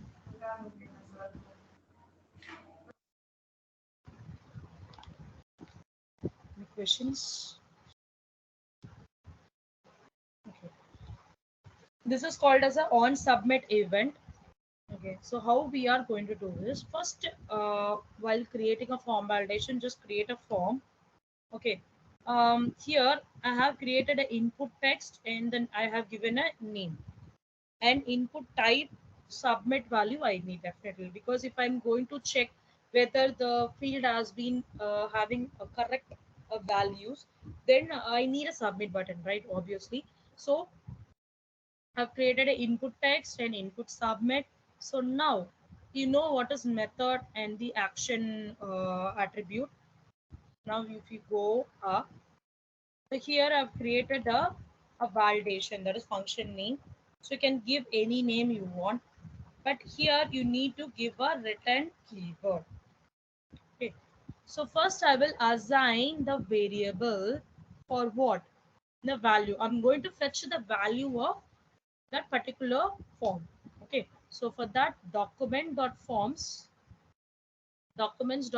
I'm just giving some two values. Example, my form name is my form, and what value I'm going to fetch for the f name, right? For the f name, I'm going to fetch the value. So I have changed. See here, for the input text, what is the name? It is a f name. So I'm giving this to be a f name. I'm going to get the value for that. So dot value. So now I will check whether the value is empty. Okay, so I'm just checking whether the value is empty. If it is empty, it will return false and it will show the error, that is error messages name must be filled out.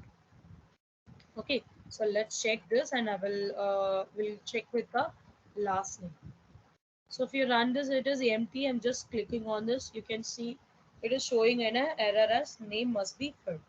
Okay, and if I'm creating and changing this to be a last name, or we can consider this to be a password, types to be a password, and here also I'm changing this to be FSWD. Just get this. Here I'm changing a name to be PSWD, and this is a form and value. Everything is saved. You can also change the variable name also.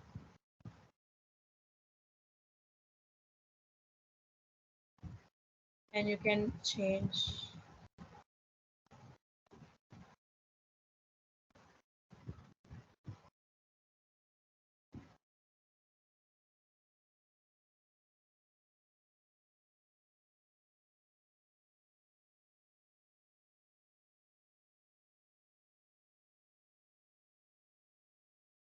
So you can see the error has been thrown. So like this, you will be, creating the form validation. Okay. And what is cookies in JavaScript? So cookies also is nothing but a piece of data. So that will be stored on the computer. So whatever the website you go and whatever you search and the website, so it will ask you the permission, right? So whether I can save your details for the next visit. Okay, so that is called as a cookie. So this will be saved as a key value pass. It is something called as an object. It's saved as a like an object. So it is sending a request and the response cookies and the request plus cookies. So this is how it will be working. So what are the 5 variable length fields we need to mention? So we need a expires. When it get expires, what is a domain name, what is a path, and what is secure and what is name. So this will be given. So we'll see some basic example for the cookies, and then we will move on to the bootstrap. Okay. And also I have some example for country code. So it is asking for 3-letter country codes for the, this is for basic validation. So if you go here, so here itself we can set the pattern. So pattern is an attribute. We mentioned A to Z and A to Z. So within this, it can be any capital letter or it can be any small letter, but it should have some 3 numbers. If I go and type IND, so it will accept the value. But if I give some 5 and I'm just giving like India IND, If I refresh, one second.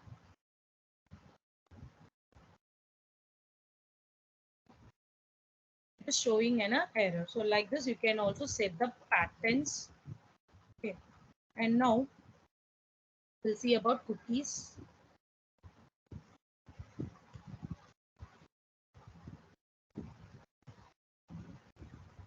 So cookies, see here they have created a button. So what we are going to do is we are going to count the thing. So how many times the user is visiting particular website.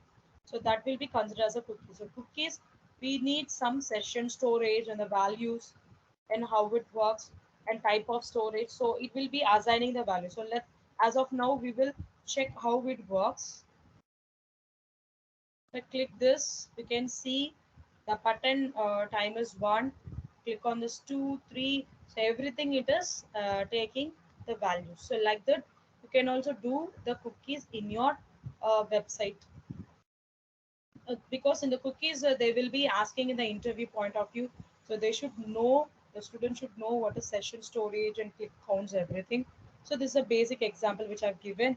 And let me check whether I have example for sessions.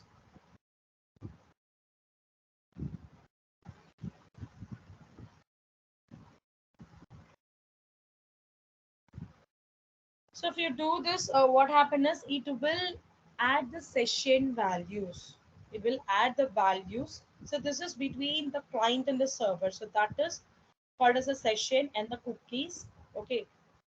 So cookies will accept the values of how many times it is coming and it will be analyzed. Session will assign the ID for that particular person.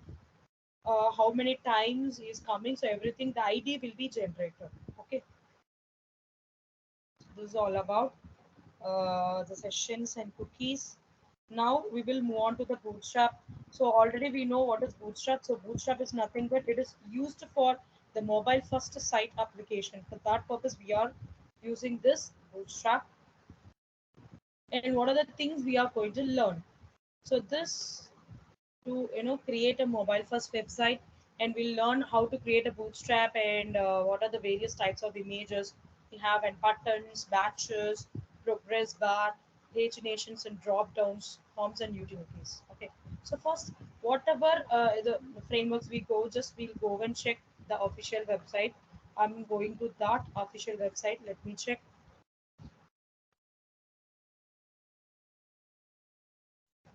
So this is the official website we have. Just if you click on that particular documents, you can see multiple options. If you go here, you can check the versions which we have. As of now, I'm going to use 5.3 version. Okay, so I'm just clicking on the documents. So here, if you want to use Bootstrap in your page, we have three options. Okay, so either you can download CSS and JavaScript file, or you can go with the source file. So if I just click on this, sorry, sorry.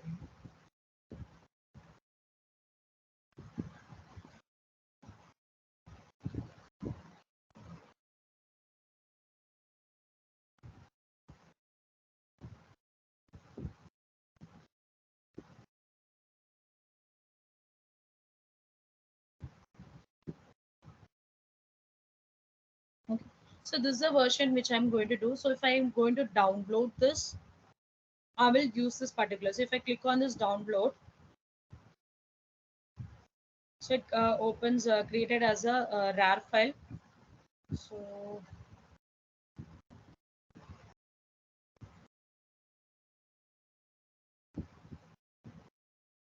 go to this download, right click on this, extract here.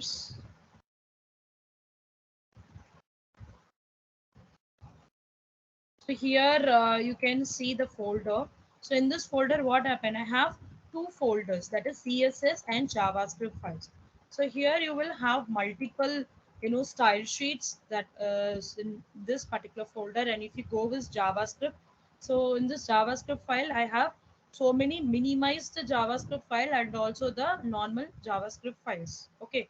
And so students should understand that example, if they are going to use it for the offline purpose, they can download this file, they can use it on offline. But if they are going to use it in a online, so they are going to create it in an online thing, they can use the CDN. CDN is nothing but content delivery network. Example we can consider like this. I know HTML, CSS, and JavaScript, so I'm very well versed in that, and I'm trying to create some new frameworks. Okay, so if I'm trying to create a new frameworks, what happen is I'm just approaching the JS deliver. So what they will do is they will create a link for my a project which I've done. So for my framework, they will be creating some link. So that link is this one. So here in that is fifth version, I will have some two link, that is for minimized CSS, and I need for minimized JavaScript file. So these are the two links I need. So one is if I use .css, what happened? I need a link. Okay, if it is a JS, then I need a script element. Okay, this will be the two things which I'm going to insert on my particular file. So then what this one? So this is called as nothing but we have some libraries like Popper, Bundle, jQuery. So these are some libraries that also we can use. So I'll tell you what it is. Okay, this is a plan which we have, and what is called as a bootstrap. So see here, if I'm going to use a bootstrap, so what is the basic minimization? We can see it in the CSS code. Example, if I have some 10 lines of code that can be easily simplified using a bootstrap. So how it can be? So the developer have created a CSS predefined CSS class. Okay, so I'll show you how it will be working. So this is released in 16th of June 2020. Okay, and what are the versions we have? So if you see, this is my fifth version and this is my fourth version. Inside that, I have some different sub updates like 4.1.0, 4.1.1. Like this, I have different updates. So the first thing is why we go for a bootstrap. So basically, it is easy to use and it is responsive. So easy to use this. I need only HTML and CSS for this. If I want to create, I can have only a knowledge of HTML and CSS.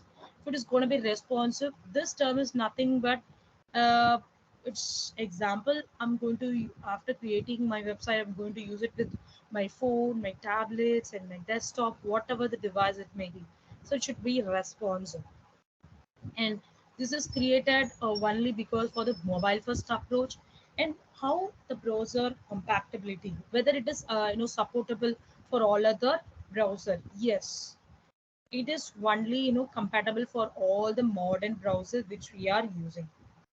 Okay, example, Chrome, Firefox, Edge, Safari. If it is the latest version, then you can go with this bootstrap. Okay, and what is the different versions we have? So like example, bootstrap 3 and 4. So if you take 3 and 4, see here, there is something called as a grid system. So grid system is xx, sm, md, and large. This is nothing but what device you have. So if I'm using a smaller device, extra small device, and small device, medium device, and large device, I can go with a bootstrap. But while I'm using Bootstrap 4, what happened is I can also have an option for a large device, extra large device. You can see here, XL.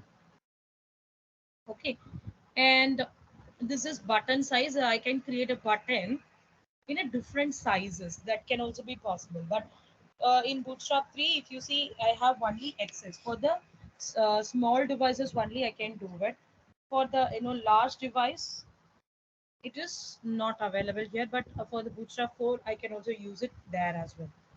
A font size is 14 pixel. Here it is 16 pixels. And what is the difference between Bootstrap 4 and 5? So same here we have limited colors.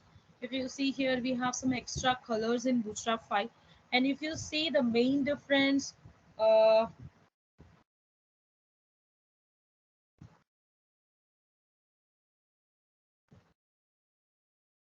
Bootstrap 3 comma 4. So the files will be like, it will have HTML, CSS, JS, and also a jQuery. Some libraries has been included. Okay, but if you see it in Bootstrap 5, what happened is it has HTML, CSS, and it has only the vanilla JavaScript. It doesn't have any libraries. So that is, it is easily understandable when it comes to this one. 1 minute.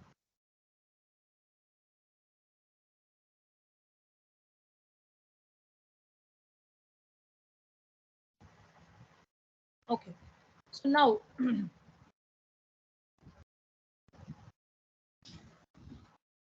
so how I can create up this one? So Bootstrap. So let's see. So just go to the search bar and type starter template. For each and every framework, there will be a starter template. If I click on the starter template, it is giving some template for me. Okay. So I'll tell you so how to create this Bootstrap. Just create a new file. Save as.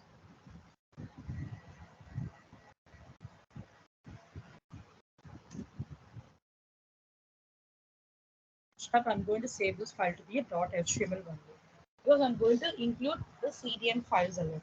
Okay. Now, what is the basic structure? The same thing. I'm going to use it here as well. HTML. Okay. And then inside this, what we will have head slash head. This is a body element.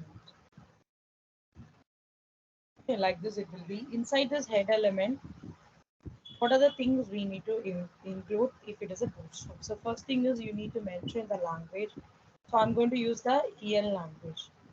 So inside this head, we need to include some two meta. So meta is a the tag which we are using. See here in this meta tag, the first one is char set. So char set is nothing but if I have some ASCII code or unique code I have, and I just want to make that character set value to be understandable. So for that purpose, we are using this char set. So previously it is UTF 32 and 16. So now in this Bootstrap, we are using UTF 8. Okay. And what is called as meta name as viewport, and the content is with equals to device. So name is equal to viewport is nothing but I'm going to view this part, right? This is by viewport, the user viewport. So that is called as a viewport. I'm assigning a value to be a viewport. And what is called as content. Content, I already told you this is going to be a responsive, right? So this will assign the width to be a device width. So what is a device width? So it will consider the width, sorry, the device which it is getting. So example, if I'm using a mobile, so it will assign that particular width for this content. And if I'm using a tablet, then it will go with the device hyphen width to be a tablet width. Okay. So what is this one initial scale? So initial scale is nothing but example. Previously, if I have some image at some 100 pixel, if I'm running that particular code, it will be reduced to some 50 pixel, or it may increase that to be some 200 pixel. So it happens because the user might use some different browser, right? So that is a case. So so it will be, so we need to assign a zoom level for that purpose. So one is nothing but a zoom level to be 100 percentage. Okay. So for that reason, I'm using this initial scale. Okay, just copy this meta cache set and put it here. Okay, and what is the next thing is, see here, I'm going to include a Bootstrap CSS CDN link, and I'm going to include this one, that is JavaScript file. Okay, so just copy this template better. So here, if you see, what happened is, it is in Arabic, so I'm just changing to EN, and our direction, that is English, it will be in, left to right, right? So I'm just deleting that as well. So this is my CDN link. Just come down here, remove this title, so it is in Arabic, and also I'm deleting this. So now I am going to write some text here. So slash h1, the text is going to be a bootstrap a1. Okay.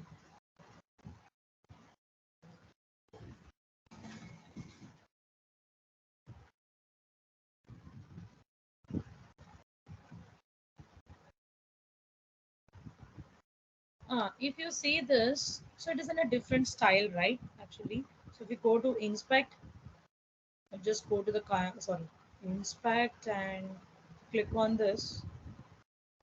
You can see the font size is something around 37.26 pixel.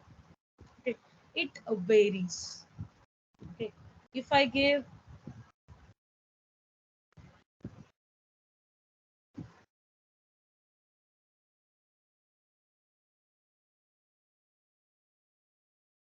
changing this to be head to,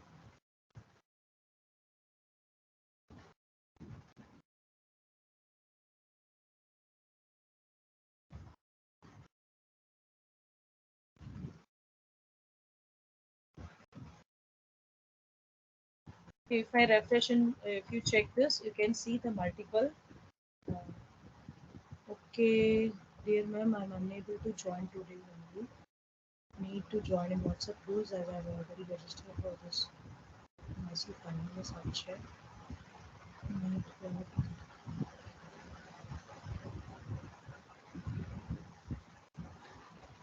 yes, yes, yes. Surely I will share this. Okay, you don't have a WhatsApp group link. Okay, no worries. I will share you. Okay, give me a second.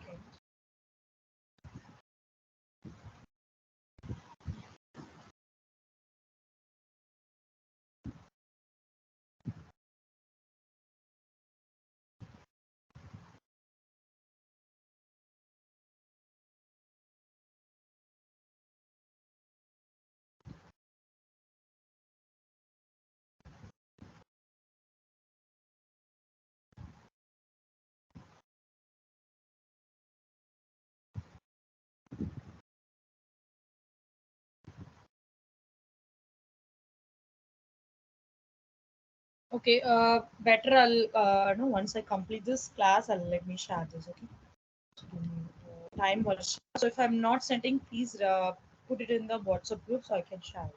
Okay. So now we'll go through. So what are the different things we have? Just go here, come down.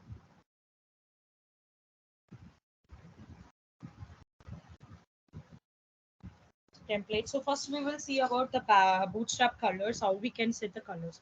The first thing is about text colors. The second thing is about the background colors. So if you want to set the text colors, we'll be setting like this: text hyphen primary. So this is a predefined class which is created by the developer already. We are just going to use that particular colors in our coding. Okay, so how we can import it? Nothing but just go to the coding. Here I will give a class. Okay, so class as text hyphen primary. So primary, it will be in some blue color, and here also I'm giving some class text danger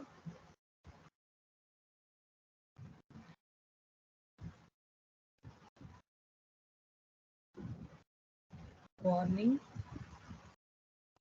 So like this, it will be there. They go and refresh.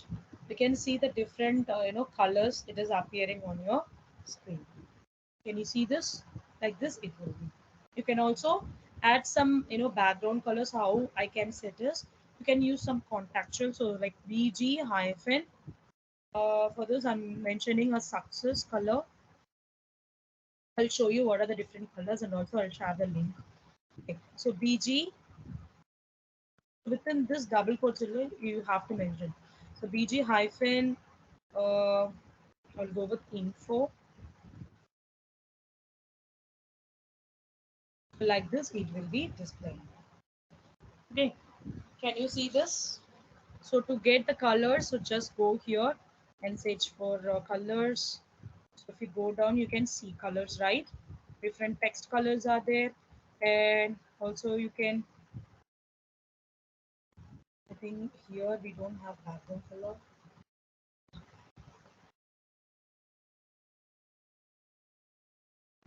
Here you can check with the different colors name. So these are all the predefined colors which we have. Okay, and so this is the output. And what is called as alerts and batch, that is buttons. So we'll see about alerts and buttons.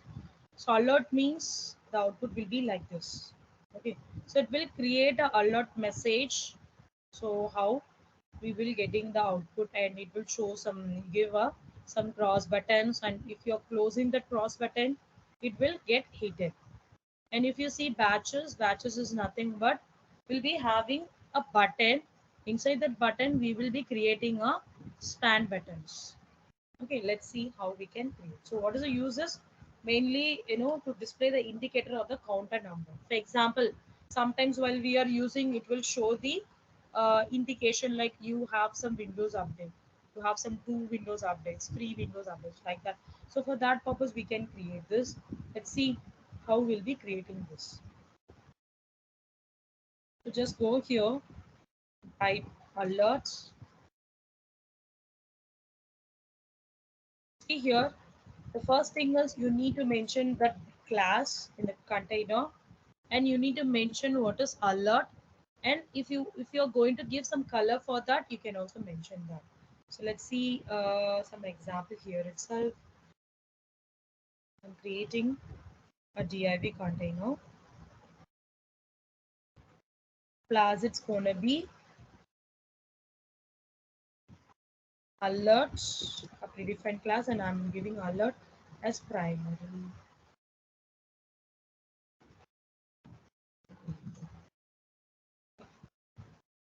Closing this div container. And also, if you want to give some text, also you can give.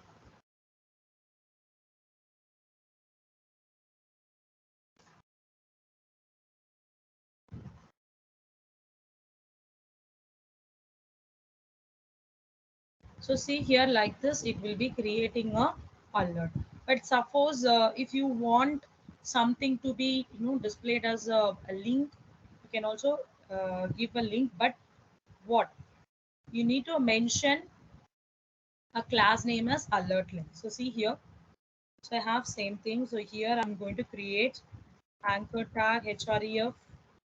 This is going to be hash. It is going to be a self, and I'm also giving a class name. Class name, I can mention alert hyphen link. Just close this link. Now if you go and check, it has been created as a link. Okay, and you just come down, you can also set some svgs here, like triangle you can create. And there are so many multiple options here. See here, you can use tick marks, you can use the exclamatory, that is warning symbol, or notification. Everything can be possible. And if you want some dismissing, if example if I close this, it will get disappear. For that, what I need to use, alert dismissible. If it if that particular cross button should fade, or we need some animation, so you need to add fade and show attribute, sorry, the class name, then only it will get closed. So if you are using alert dismissible here, then in the button what you have to do is you have to mention the class to be a btn close, so it will give the cross button. For that purpose I'm using this btn close. Okay, so data bs dismiss, it's going to be an alert. Okay, so it is not confusable. See here, for the container, alert dismissible is for to close that button, and it will fade the show, so which is showing over the screen. Okay, and the next thing is this class is for to create a cross mark. For that purpose we are using this, and this is for to dismiss the particular function. I just copy this text and I will use it here. Go and run this. You can see some cross button here. If I close this, it is getting disappear. Okay, and what is called as batches. So batches is very simple. I have some text and I'm creating thing here like this. So let's take for an example.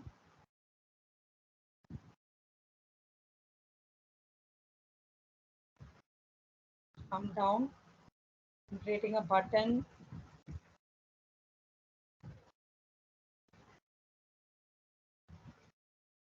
Inside this, I have some text. Okay.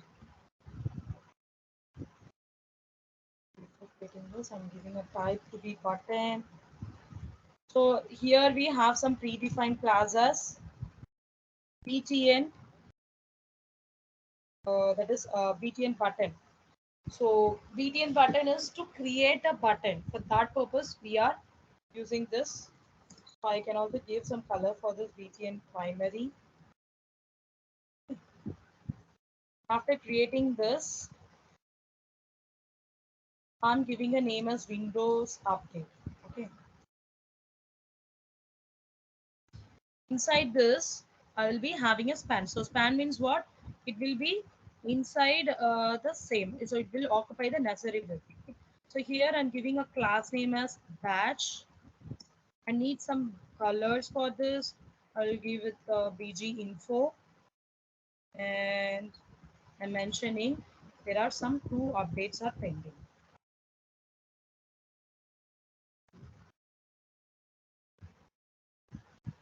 So you can see here it is in a Windows update, and here you can see the 2 has been left.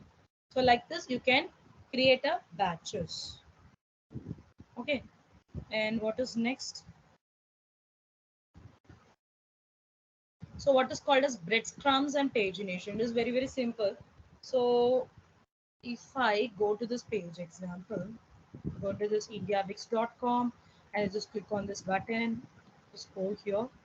So now at the bottom you can see this is called as a pagination. So previous, next, 1, 2, 3, like this. Okay, so how we can create this pagination? See here, so first you have to create an unordered list. So for that unordered list you need to give a name as pagination. Okay, and for the list of element which you are going to specify, for that you need to mention page item. If it is going to be a link, then you have to mention a page link. So let's see how we can create. So first I will create an unordered list. Inside this I have a list of elements. Let's take for an example, I'm giving like this. Okay, so here inside the unordered list, so I'm giving a class names to be a pagination. Okay, and in this list of elements I'm giving a page hyphen item, and I want this to be a link, so I'm creating a link as hash, and the class name it's going to be a page hyphen link.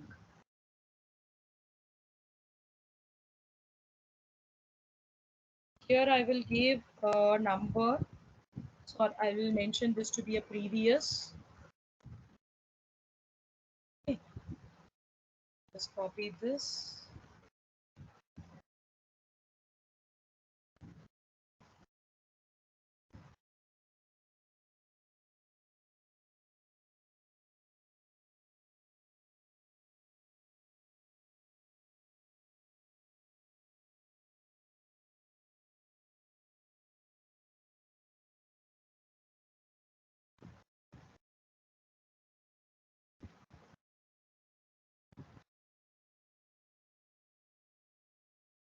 So like this, I've created like this. It will be. So if you go and refresh, you can see the previous button 1, 2, 3, everything has been displayed. So like this, it will be. Okay. So in this itself, you can do some different variations. So that also we can see. So let me type pagination.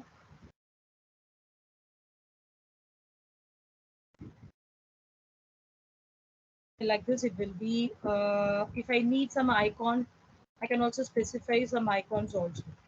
Okay. So see here, we have inserted the icon. So just I will. Okay. So you can mention that. And if you want that to be a disable, so disable is a boolean attribute, you can use that as well. And if you want to size it, so size means, see here, I have some two, I'll take the two paginations. Okay, so I have 1 and 2. So now I'm changing this pagination. So I want it in the larger size. Okay, and just if you come down, I'm just changing this to be a pagination of a symbol. Then you can see this is a larger in size and this is in a smaller in size. Okay, so but if I want to make it some alignment, so how it is possible? You can use a justify content center. If you give this to be a center, it will be placed center. So let's check. Mm,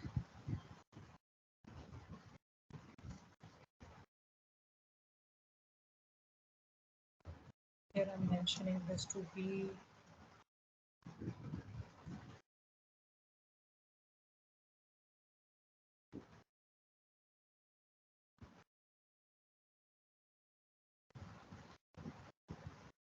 So see here it is in left side, it is in the center. Okay, and we go with the PPT again. This is output.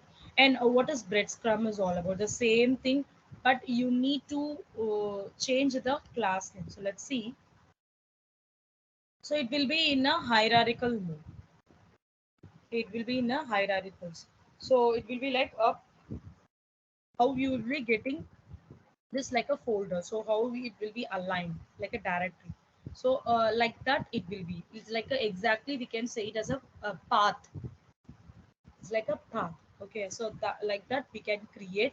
So using a class name is breadcrumb, and you need to use a breadcrumb item. So I will take the same example which I've used in the pagination. Just copy this here, and I don't want this class name. Just remove this.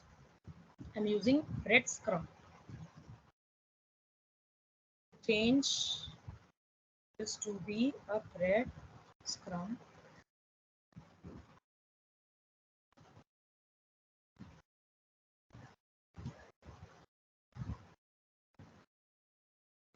Just copy this.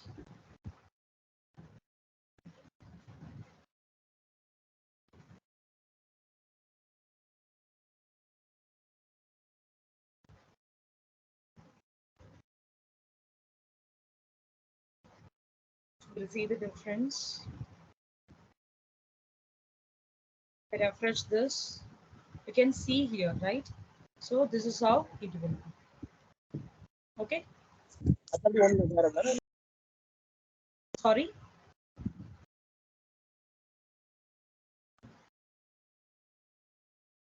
So I can't hear you. So if you have any doubts, please ask me. Okay. You can also put it in the chat box. So there are something called as tool tips and popovers. It is very simple. So if you want to, if I click on some button, it should show some output. Example, uh, see here. So tooltip is, this is the output for tooltip. So if I wanted some top, I can place it. If I click on some thing, it will throw some notification on the top. So that is called as a tooltip. And popover is, it will show some detailed about the button. So which I click. So it may be a link or button, whatever it may be. So I'll show you some example for this. Go with a popover.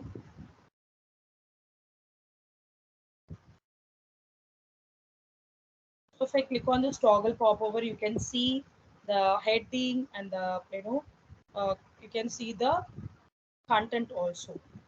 So I can take with the 4 directions. See here, this is a button type, and I have mentioned the class name and the database DS container. So what it should be displayed in the container body element. And DS toggle is popover. And what is the placement? I want it in the top. I want something to be displayed at the top. So that is called as a top popover. So this is how you will be creating. So when you go with the tooltip,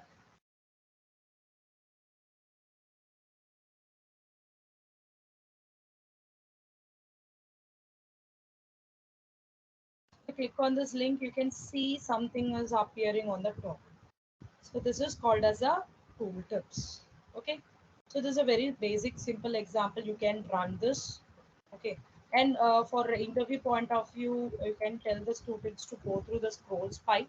It's very, very important. It's the same thing, same like a bookmark. So how we did in a bookmark. So see here, if I click on this button, I can see this. If I click on this third, I can see this.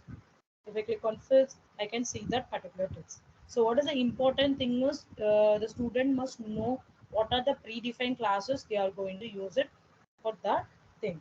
So that they can easily create a websites. And cards and models again, see here, you can give some images and you can set some cards. So see here, and this is a simple example they have given. This is my container, card container. In this, I have an image. What is the predefined class I have used? I want that images to be placed at the top of my card. Okay.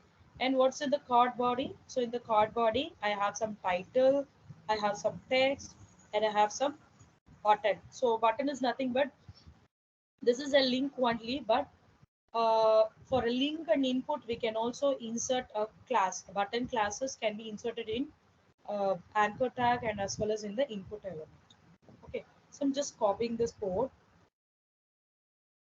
So I'm using it here in the card. Okay, I have set it up with and everything is there. So here I'm setting some images.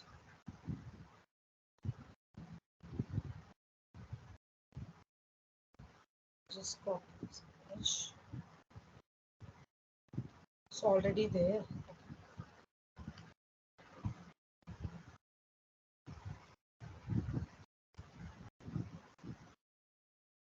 Just copy this. It is a PNG file.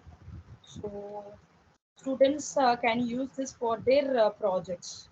Example, they have creating a portfolio, and if in that portfolio they can use up cards for their project details. Okay, I'll show you how they can use it. If I run this code, you can see here some image has been there, my title and my text is there, my button is there, so everything is displaying there. Okay, is there any assessment for today? Today we don't have any assessment. That is, baseline assessment has to be completed. So I'll show you some 50, participants. The faculties have completed this. So I'm expecting everyone has to complete, because there are 3 criteria we need to follow. One is your assessment. The another one is your assignments. Sorry, your final assessment. baseline assessment, and the third thing is your attendance percentage. This is going to be evaluated. Okay, if this is not good, then I'm sorry, you will not be getting a certification. So please keep that in mind. So if you need any assistant also, you can get it from me. Okay, so just put it in the chat box, that is WhatsApp group or in the Teams. Okay, I can help you. So as of now, today we don't have any assessment.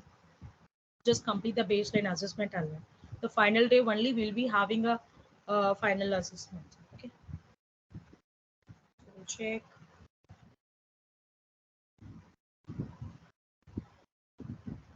And the models also the same thing. So this is the output.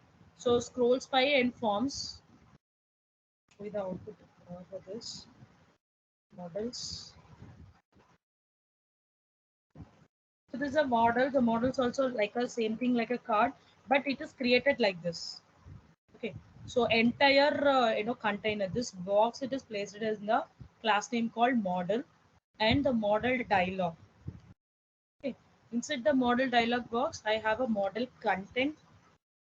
The what is the header? In the header part, I need a title. So here only it comes. Plays a role. Okay.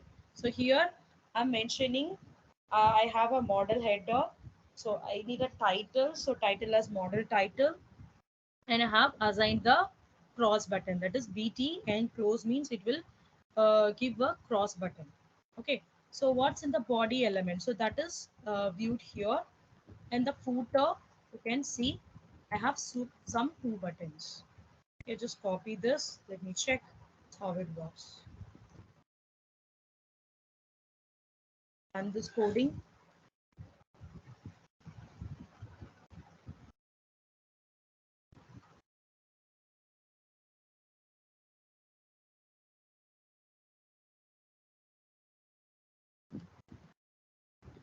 Okay, let me put it somewhere else. So better we'll do one thing. So I have one simple project. Okay, I'll run that, and I'll tell you what are the other important things. Okay, so we'll see about form controls. So this is a form control. See here.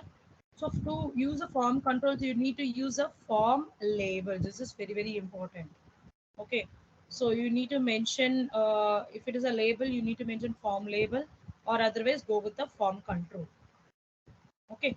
So I think we are almost to complete. So we have something grid.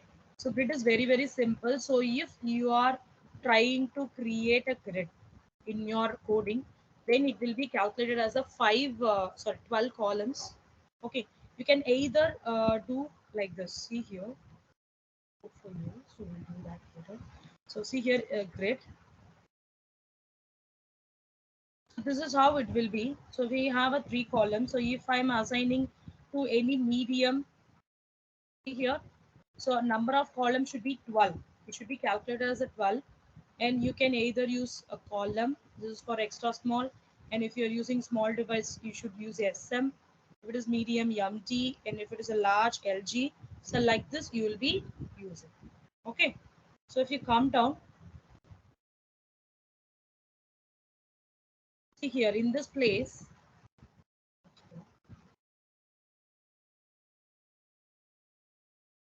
Okay.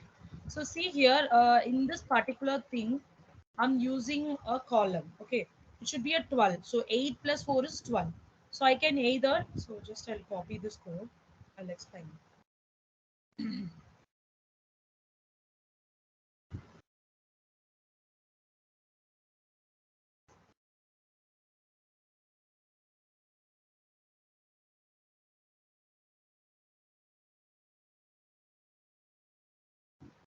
Okay, this is my column 8 and 4.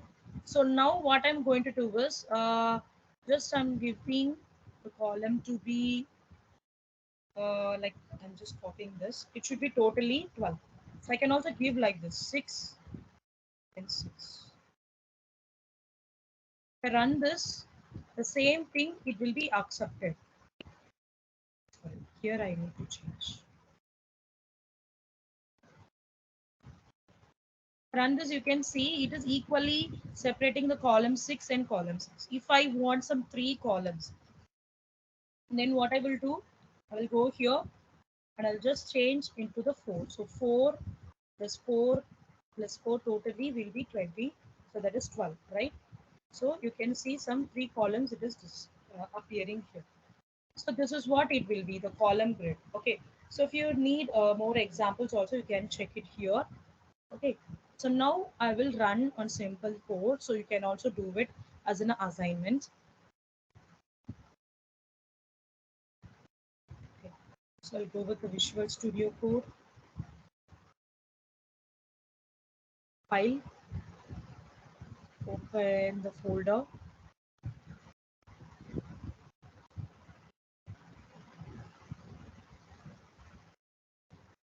So I want to open this folder. So just select this. You can see my scripts is placed in this particular place and style.css is here, and what are the images I have imported, so everything will be here. Okay, and if you go with index.html, so here I've created a file. So this is nothing but called a navigation. So just run the file.